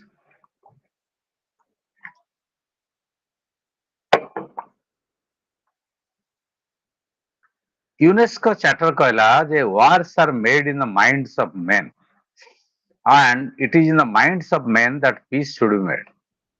ये कहले जे यूनेस्को चार्टर जोटा यूनेस्को जानिଛ ଜାତିସଂଘର ଏକ ସଂସ୍ଥା ତାର ସନନ୍ଦରେ କୁହାଗଲା ଯେ ଯୁଦ୍ଧ ଗୁଡ଼ିକ କାହା ମନ ଭିତରେ ତିଆରି ହୁଏ ମଣିଷର ମନ ଭିତରେ ତିଆରି ଏବଂ ଶାନ୍ତି ମଣିଷର ମନ ଭିତରେ ସୃଷ୍ଟି ହେବା ଉଚିତ ହେଲା so this is called men ଲେଖା ହେଇଛି ସେଠି ଲେଖା ହେଇନି women that is men ତା ଅର୍ଥ ଯୁଦ୍ଧ କରୁଛନ୍ତି not women it is men who are creating war they should settle the peace that is right question ହେଲା war is a gendering activity war ଟା ହେଲା ପୁରୁଷ ମାନଙ୍କ ଦ୍ୱାରା ତିଆରି ହେଉଛି ବା କରାହଉଛି ବା କାର୍ଯ୍ୟକାରୀ କରାହଉଛି ତେଣୁ ଏହାର ଜେଣ୍ଡର ଷ୍ଟେରିଓଟାଇପ ହେଲା ଯେ war is like creation of main ତେଣୁ ଏଇଟା ପବ୍ଲିକ ଲାଇଫରେ ପୁରୁଷ ମାନଙ୍କର ପ୍ରାଧାନ୍ୟ ଅଛି ଆର୍ମିରେ ପୁରୁଷ ମାନଙ୍କର ପ୍ରାଧାନ୍ୟ ଅଛି ତ ଯେତେ ସିକ୍ୟୁରିଟି ନାଁରେ ଯୁଦ୍ଧ ହଉଛି ସେ ସବୁ ମେନ୍ ମାନେ କରୁଛନ୍ତି କିନ୍ତୁ ଭୋଗୁଛନ୍ତି ୱିମେନ୍ ମାନେ it is men who decide public life it is men who decide war it is the men who decide militarization ପୁରୁଷ ମାନେ ମିଲିଟାରାଇଜେସନ କରୁଛନ୍ତି ସାମରିକରଣ କରୁଛନ୍ତି ଅସ୍ତ୍ର କିଣୁଛନ୍ତି ଅସ୍ତ୍ର ବ୍ୟବହାର କରୁଛନ୍ତି ତ ପୁରୁଷ ମାନେ ତାକୁ ବନ୍ଦ କରିବା ଦରକାର କାରଣ କିନ୍ତୁ ତାର ଭିକ୍ଟିମ ହଉଛନ୍ତି ଶିକାର ହଉଛନ୍ତି ସ୍ତ୍ରୀ ଲୋକ so women to constitute direct casualties of war ଯେତେ କାଜୁଆଲିଟି ହଉଛି ଡାଇରେକ୍ଟ ତାର ଶିକାର ହଉଛନ୍ତି କୋଉମାନେ ମହିଳା ମାନେ ତ ପୁରୁଷ ମାନେ ଯୁଦ୍ଧ କରିବେ ମହିଳା ମାନେ କାହିଁ ସେଥିରେ ହଇରାଣ ହେବେ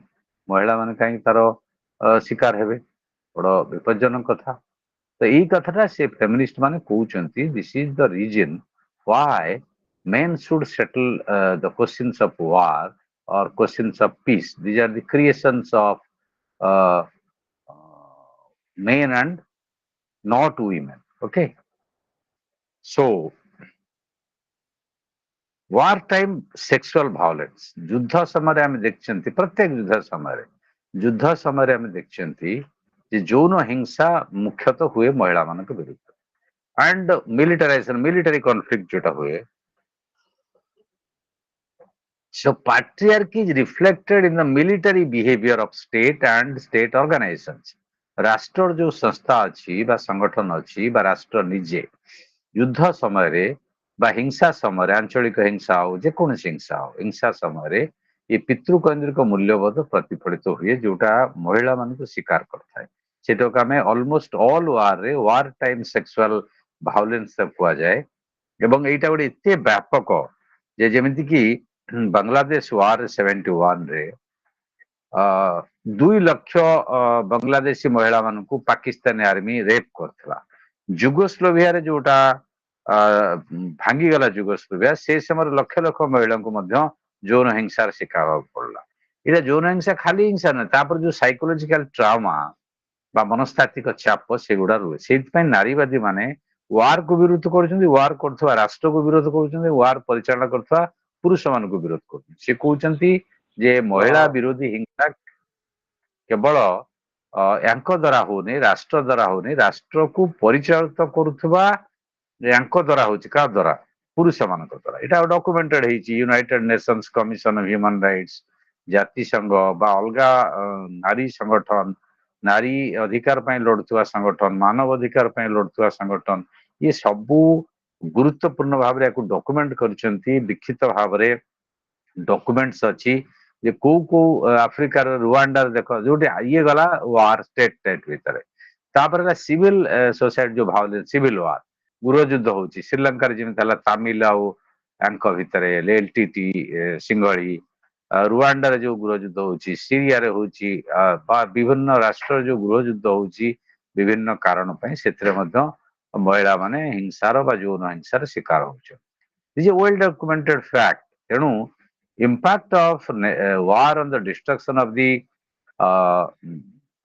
natural environment ଯୋଉ ପ୍ରାକୃତିକ ପରିବେଶ ଧ୍ୱଂସ ହଉଛି ତାର ପରିଣାମ ମଧ୍ୟ ମହିଳା ମାନଙ୍କ ଉପରେ ପଡୁଛି କାରଣ ପ୍ରକୃତି ସହିତ ମହିଳା ମାନେ ସମ୍ପୃକ୍ତ ମହିଳା ମାନେ ଫୁଡ ପ୍ରୋଭାଇଡର ସେମାନେ ଧର ଘର ଭାଙ୍ଗଲା ରୋଷେଇ କିଏ କରିବ ମହିଳା ମାନେ ବାହାରେ ବସିକି ଚୁଲି ଜାଳି ରୋଷେଇ କରିବେ ବା ଗ୍ୟାସ୍ ଜାଳି ସେମାନେ ସେଫର ହେଲେ। ସେଠି ପୁରୁଷ ରୋଷେଇ କରିବାକୁ ଆସିବନି। ଯଦି ଗୋଟେ ଯୁଦ୍ଧରେ ଘର ଦ୍ୱାର ଧ୍ୱଂସ ହେଇଗଲା, ମହିଳା ମାନେ ଫୁଡ କେୟାର ଟେକର ଫୁଡ ର ସେମାନେ ଦାୟିତ୍ୱ ନିଅନ୍ତି, ରୋଷେଇ ତିଆରି କରନ୍ତି। ତ ତାଙ୍କ ୱାଟର ସେଭଳିଆ ଗୋଟେ ମେଜର ଇସ୍ୟୁ। ଯଦି ଯୋଉ ୱାଟର ନଷ୍ଟ ହେଇଗଲା, ମହିଳା ମାନେ ଯିବେ ଚାରି 1 କିଲୋମିଟର 2 କିଲୋମିଟର ପାଣି ଆଣିବାକୁ। ଯଦି ଭିଏତନାମ ୱାର ଦେଖିବ, ଆମେରିକା ଯୋଉ ଆକ୍ରମଣ କଲା ସେଠି ମହିଳା ମାନେ ଗୋଟେ ଗୁରୁତ୍ୱପୂର୍ଣ୍ଣ ଭୂମିକା ନେଲେ ଜିତିବାରେ। କିନ୍ତୁ ସେଥିରେ ତାଙ୍କର ଚାଷ ପନିପରିବା କ୍ଷେତ ନଷ୍ଟ ହେଇଗଲା। ସେଥିରେ ମହିଳା ମାନେ କ୍ଷତିଗ୍ରସ୍ତ ହେଲେ। କାରଣ ଏଇ ଯୋଉ ଜାଳ ଖୋଜିବା ବା ରୋଷେଇ ଖୋଜିବା, ଖାଦ୍ୟ ଖୋଜିବା, ଏ ଦାୟିତ୍ୱଟା ମହିଳା ମାନଙ୍କ ଉପରକୁ ଚାଲିଗଲା। ପୁରୁଷ ମାନେ କହିଲେ ଆମେ ଯୁଦ୍ଧ କରୁଛୁ, ଦେଶର ସୁରକ୍ଷା କରୁଛୁ। ତେଣୁ ସିଏ ସିଆଡେ ପଳେଇଲେ, ଏମାନେ ଖାଦ୍ୟ ଯୋଗାଡ଼ କରି ରୋଷେଇ କରିବା, ତାଙ୍କୁ ଖାଇବାକୁ ଦବା, ଇଏ ଗୋଟେ। ସେଭଳିଆ ଇରାକରେ, ଇରାନରେ ସବୁ ଜାଗାରେ ଆମେ ଦେଖୁଛନ୍ତି ଯୋଉଠି ଯୁଦ୍ଧ ହେଇଛି ତାର ପ୍ରଥମ ଶିକାର ହେଇଛନ୍ତି ମହିଳା ମାନେ, ଶେଷ ଶିକାର ହେଇଛନ୍ତି ମଧ୍ୟ ମହିଳା ମାନେ। ତେଣୁ ମହିଳା ମାନେ କ୍ଷତିଗ୍ରସ୍ତ ଯୁଦ୍ଧ ଦ୍ଵାରା ହଉଛନ୍ତି, ଯୁଦ୍ଧ ରାଷ୍ଟ୍ର ଦ୍ଵାରା ହଉଛି, ରାଷ୍ଟ୍ର ପୁରୁଷ ମାନଙ୍କ ଦ୍ଵାରା ପରିଚାଳିତ ହଉଛି। ତେଣୁ ଏଇଟା ଗୋଟେ ପୁରୁଷ ତାନ୍ତ୍ରିକ ବ୍ୟବସ୍ଥା ଏଭ୍ରି ଷ୍ଟେଟ। ସୋ ଇଣ୍ଟରନ୍ୟାସନାଲ ରିଲେସନ୍ସଟା ହଉଛି totally dominated by men, that is ପାଟ୍ରିଆର୍କାଲ।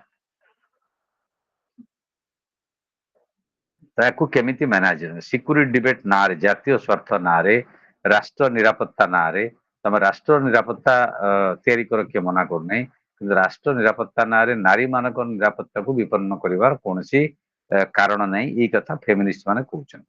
ତେଣୁ ଗୋଟେ ମିଲିଟାରୀ ନ୍ୟାସନାଲ ଇଣ୍ଟରେଷ୍ଟର defender is a wrong concept, is a patriarchal concept. ଯେ ଜାତୀୟ ସ୍ୱାର୍ଥକୁ କେବଳ ମିଲିଟାରୀ ରକ୍ଷା କରିପାରିବ, ଜାତୀୟ ନିରାପତ୍ତାକୁ ମିଲିଟାରୀ ରକ୍ଷା କରିପାରିବ, ଏଇଟା ଗୋଟେ ଭୁଲ କନସେପ୍ଟ ବା ଏଇଟା ଗୋଟେ ପିତୃକୈନ୍ଦ୍ରିକ ବିଚାରଧାରା ବା ଆଦର୍ଶ। ଏଇ କଥା ନାରୀବାଦୀ ମାନେ କହୁଛନ୍ତି, ବାରମ୍ବାର କହୁଛନ୍ତି। The security of the state does not automatically bestow security to its member। ତା ଅର୍ଥ ରାଷ୍ଟ୍ର ନିରାପତ୍ତା ହେଇଗଲା ବୋଲି କେବଳ ତା ମେମ୍ବର ସବୁ ନିରାପଦ ହେଇଗଲେ, ସେଟା ଭାବିବା ଭୁଲ। କାରଣ ୟା ବାହାରେ ମଧ୍ୟ ନନ୍ ମିଲିଟାରୀ, ଯୋଉଟା ସାମରିକ ନୁହେଁ, ଯୁଦ୍ଧ ନୁହେଁ, ନେଗୋସିଏସନ ହେଇପାରିବ, ଶାନ୍ତିପୂର୍ଣ୍ଣ ଉପରେ ଆଲୋଚନା ହେଇପାରିବ। କିନ୍ତୁ କୌଣସି ରାଷ୍ଟ୍ର ତାକୁ କରିବାକୁ ରାଜି ନୁହନ୍ତି। ସେଇଥିପାଇଁ ସେ ରିଏଲିଜିମକୁ ଚ୍ୟାଲେଞ୍ଜ କରୁଛନ୍ତି। ଏ ରିଏଲିଜିମ ଯୁଦ୍ଧକୁ ପ୍ରୋତ୍ସାହିତ କରୁଛି, ନ୍ୟାସନାଲ ସିକ୍ୟୁରିଟି କଥା କହୁଛି, ଯାହା ପାଇଁ ମହିଳା ମାନେ ଏଥିରେ ଅସୁବିଧାରେ ପଡୁଛନ୍ତି, ହେଲା। ତେଣୁ ଏଇଟା ଥାର୍ଡ ୱାର୍ଲଡ ଷ୍ଟେଟ ପାଇଁ ଏଇଟା ବହୁତ ଆବଶ୍ୟକ ଅଛି, ଯୋଉ theory, feminist theory, that is most important, that we should know. ତେଣୁ ବର୍ତ୍ତମାନ 30 ହେଇଗଲା। ତ କିଏ କଣ କହୁଥିଲ କୋଶ୍ଚିନ୍ କହିବା ପାଇଁ, ନା କଣ କହୁଥିଲ ପଚାର। କୋଶ୍ଚିନ୍ ଡାକିଦେ, then you can leave and lift the com.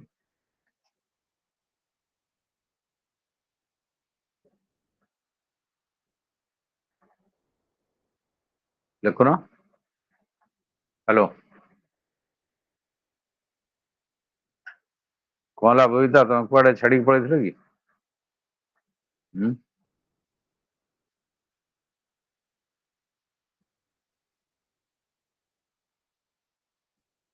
Surjit is there.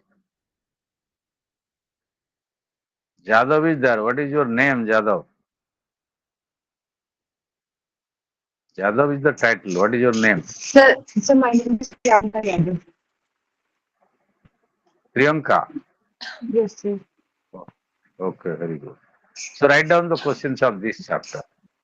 Okay, How sir. feminists define state? Lekho, how feminists define state? Exactly ଏଗୁଡ଼ା ପଡିବନି, language change ହେଇପାରେ, କିନ୍ତୁ concept ଟା ରହିବ, ହେଲା questions ରେ। How feminists define state? ମାନେ ନାରୀବାଦୀ ମାନେ ରାଷ୍ଟ୍ରକୁ କେମିତି ସଂଜ୍ଞା ନିର୍ଦ୍ଧାରଣ କରିଥାନ୍ତି? This is an important question. You can analyze the approach of feminism to state. State is a particular, so why it is a particular, जो analyze करो ताको लिखो। How feminists define state? लिख लो। How feminists define state?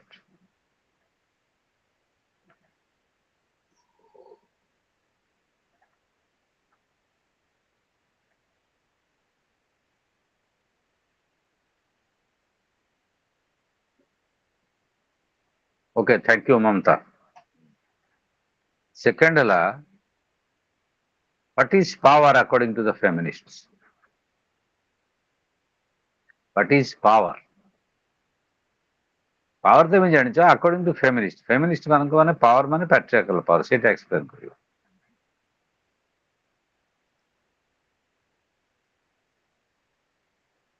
तापरे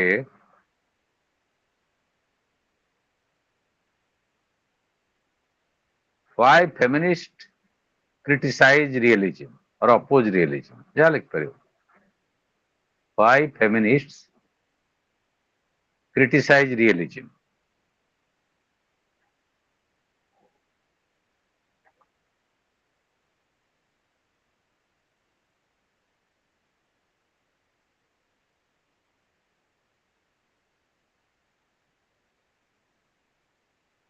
why feminists criticise realism तो लिखले बोले हाँ न कहले मु जानि कि नेक्स्ट क्वेश्चन ले आज्ञा सर लिखिलु very good what is feminist approach to security what is feminist approach to security sir आउथरे क्वेश्चन बा what is feminist approach to security Laxmipriya अछटी ना आज्ञा पहिले सर नमस्कार अच्छी अच्छी बाप हाँ एते बाड़ पट कहलଣି ମୁଁ ଡରିଗଲି ମୁଁ ଆगे ମୁଁ ଖାଲି ଏମିତି ଗୋଟେ କହିଲି ଅଛି କି ନାହିଁ ହଁ what is feminist approach to security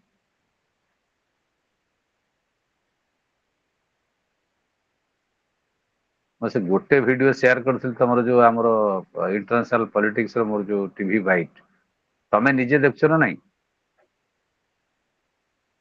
Babita share କରିଦେବି ସେ ଲିଙ୍କ ଗୁଡା ଯୋଉ टीवी ର डिस्कशन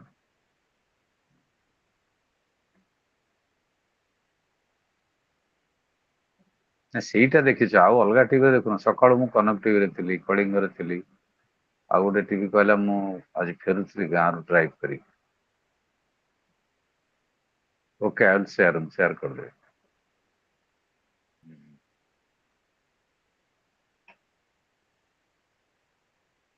कौन लिखिल पढ़ लो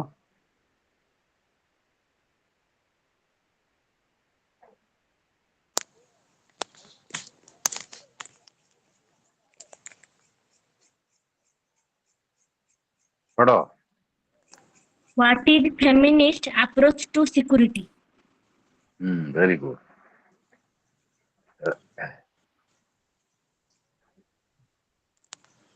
এইটা ତମ ବ୍ୟାଚ୍ ର WhatsApp ଗ୍ରୁପ ହେଇନି आज्ञा सर ଏଇଟା ହେଇଛି ତମ ବ୍ୟାଚ୍ ହଁ ଆଉ କିଏ ଲେଖିଲା ଯେ ଆମ ଗ୍ରୁପ ର WhatsApp ଗ୍ରୁପ सर କରିଦେବା ଭଲ ଏଇଟା ସେଦିନ ହେଇଛି କ୍ଲାସ ଜଏନ କରିନଥିଲି ସେଇଥିପାଇଁ ସେ ଜାଣି ନାହାନ୍ତି କିଛି ଗ୍ରୁପ ବିଷୟରେ ଓହୋ ଏଇଟା ହେଇଛି ଯୋଉମାନେ ଜଏନ କରିନ ସେମାନେ ଜଏନ କରିଯାଅ ଏଇଟା ଅନଅଫିସିଆଲ ଗ୍ରୁପ ତ आज्ञा ହଁ सर ଠିକ ଅଛି so make it unofficial official group ତ କିଛି ନାହିଁ ऑफिशियल ग्रुप है सी जो माने हेडक्वार्टर तुमको कम्युनिकेशन करवा जा दरकार असाइनमेंट संपर्क करे जो जो डिफरेंट सेंटर तुम दबा असाइनमेंट तुम सेंटर रे इग्नो सेंटर जो पढ़ुच से तुम असाइनमेंट देव सी तरह आसो से दैट यहाँ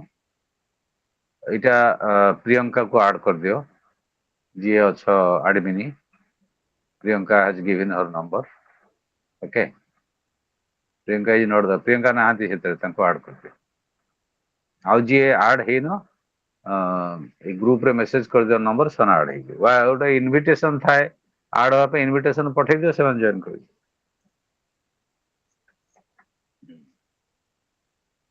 ये हला हां तापर लास्ट हला how feminism is relevant to third world or India. How feminism is relevant, how feminism is relevant to the third world, comma, India. India third world ଭିତରେ ଆସୁଛି ଯେହେତୁ ଆମେ ଇଣ୍ଡିଆରେ ଆମେ ତ ସ୍ପେସିଫାଇ କଲେ କେତେ ହ୍ୱାଟ୍ସଆପ ମେସେଜ ଆସିଲା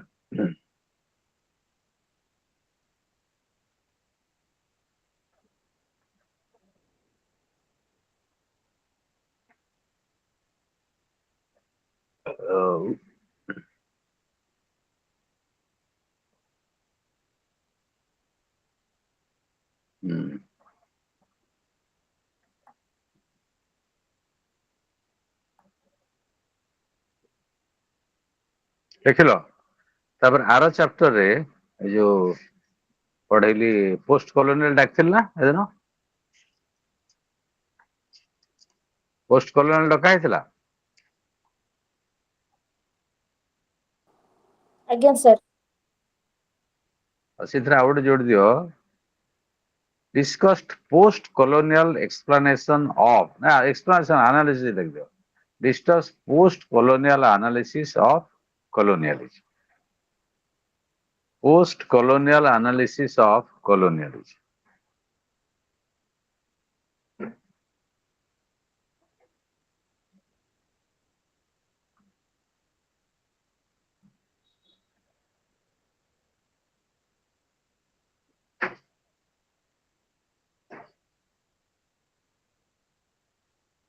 कौन साउंड होजी रे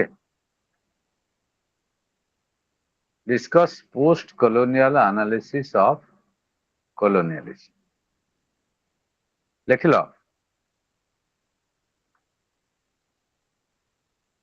Yes, ଆଜ୍ଞା sir. ସାର୍।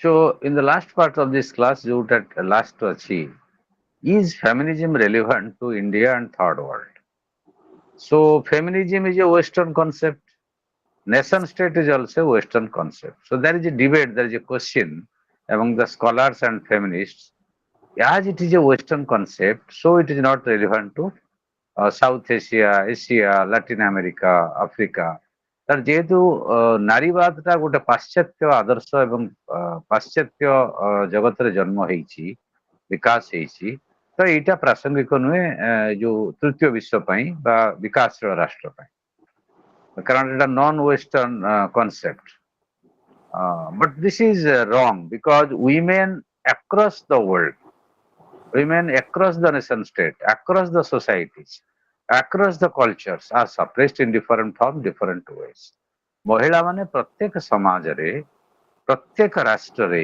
प्रत्येक संस्कृति रे पातरंतर नीतिर असमानतार शोषणर निर्यातनार अत्याचार शिकार होते एवं सबुगुड़िक राष्ट्र द्वारा प्रायोजित राष्ट्रर सब अंग गुड़िक यही कथाटा करूछन तेणु प्रत्येक राष्ट्र ये जेंडर न्यूट्रल नुहे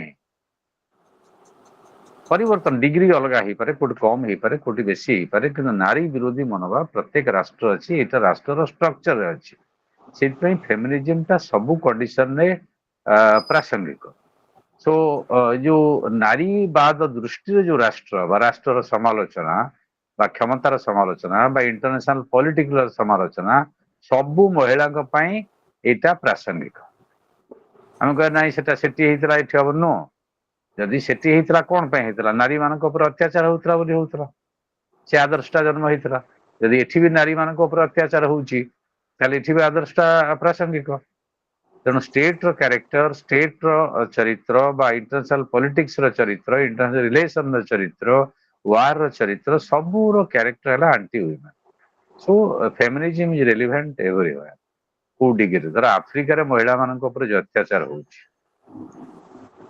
एशिया रे भी होउची इंडिया रे होउची इंडिया रे तुमको ओडिसा रे बेसी होउची आ कोडी कम होउची मे भी कम हेई पारे बेसी हेई पारे बट सबआडे होउची दक्षिण पूर्व राज्य मानकर मणिपुर नागालैंड सिक्किम आसाम सेठी होउची ओडिशा बेंगल बिहार रे होउची महाराष्ट्र होउची सब जगह होउची सब वर्गर महिला का ऊपर होउची शिक्षित अशिक्षित कृषि श्रमिक शिल्प श्रमिक पाठुआ लोक मध्यवित्त कर्मचारी धनी सबू महिला माने डिफरेंट लेवल एक्सप्लॉयटेशन बा डिफरेंट लेवल ये द्वारा अत्याचारित बा शोषण शिकार होउछ तेणु इंटरनेशनल रिलेशन रे बा फॉरेन पॉलिसी रे सबू जगह रे नारीवादर आवश्यकता अछि सबू राष्ट्र माने रियलिज्म के प्रैक्टिस करूचंती बा वास्तववाद तत्व को प्रैक्टिस करूचंती नेशनल सिक्योरिटी ना रे जो महिला मानक सिक्योरिटी के संपर्क ना तेणु जी वर्ल्ड लीडिंग पावर अमेरिका हो बा छोट राष्ट्र हो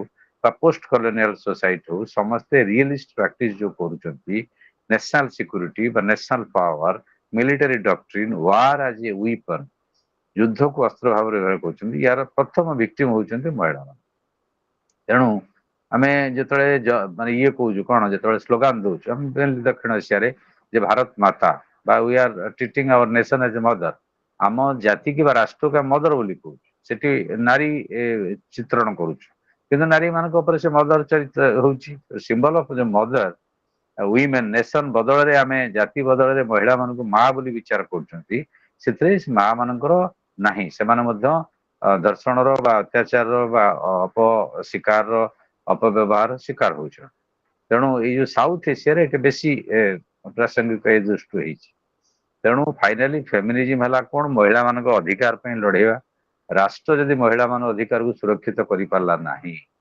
then a state should protect women. If it is not protecting, then it is a patriarchal state. Okay? It is a patriarchal state. ତେଣୁ patriarchal state ରେ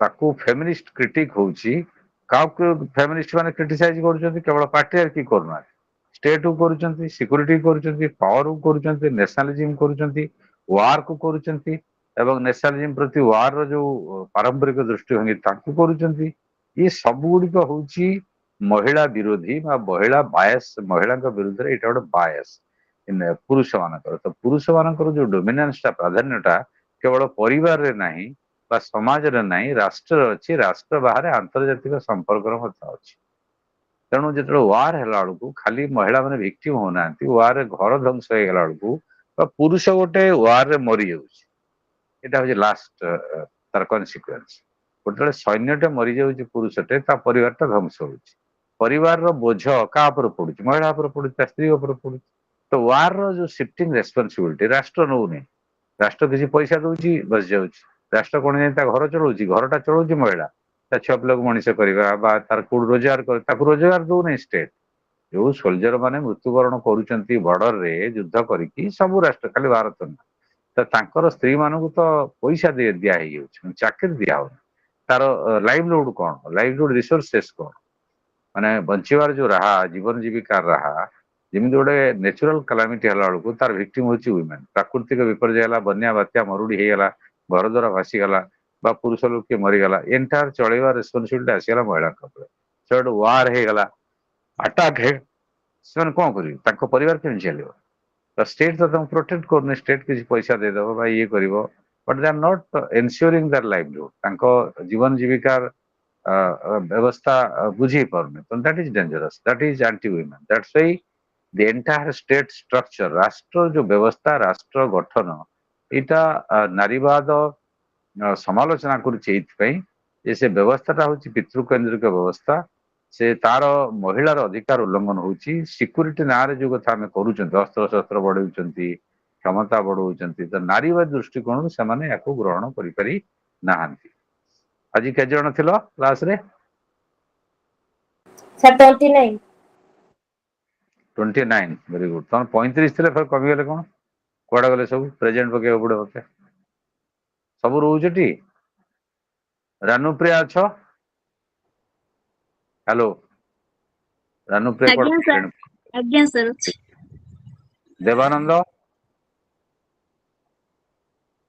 Debananda is there Yes, sir. Very good Banulata ଆଜ୍ଞା sir Priyanka Yes, sir. ଏଇଟା Yes, Rupali sir. ଦି ଜଣ ପ୍ରିୟଙ୍କା ଅଛି କି ମଧୁସ୍ମିତା ପ୍ରିୟଙ୍କା ଯାଦବ ଅଛି ଆଉ କିଏ ରହିଲେ ତ ପଳେଇଲେଣି କଣ ଛାଡି everybody is left okay Gitanjali is there ଆଜ୍ଞା ସାର୍ ରୂପାଲି ମଧୁସ୍ମିତା ପ୍ରିୟଙ୍କା ବନୁଲତା ଇଏ କିଏ Sasmita is there Tapaswini is there ଦି ଜଣ ସସ୍ମିତା ଅଛି okay Radha is there ଆଜ୍ଞା ସାର୍ ପ୍ରମିଳା ଦୁର୍ଗା ପ୍ରସାଦ ଆଜ୍ଞା sir Yes, sir, present. Present very good Nandini ଆଜ୍ଞା sir Dibyajyoti yes sir Surajit Sumita okay so it is 48 or something like that The next chapter ଗୋଟେ important chapter ଅଛି କାଲି environmental approach to international politics.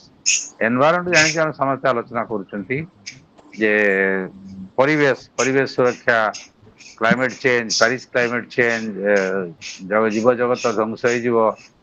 ଗୋଟେ ଖଡଖଡ sound car ହଉଛି? Sound ଟା car ହଉଛି? ବନ୍ଦ କର। ବନ୍ଦ କରିବନି?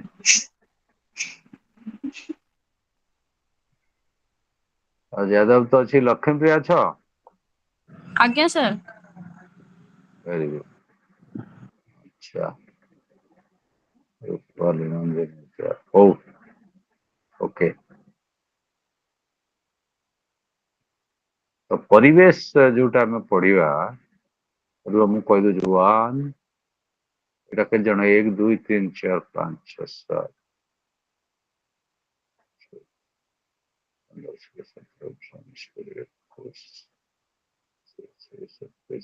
Saraswati is there? ସରସ୍ୱତୀ ନା ଆଜ୍ଞା ସରୋଜିନୀ? ସାର୍। କିଏ ତମେ, ସରସ୍ୱତୀ ନା ସରୋଜିନୀ? Saraswati sir. ଆଉ ସରୋଜିନୀ ବି ଜଣେ ଅଛନ୍ତି ନା? Okay. Das, what is your name?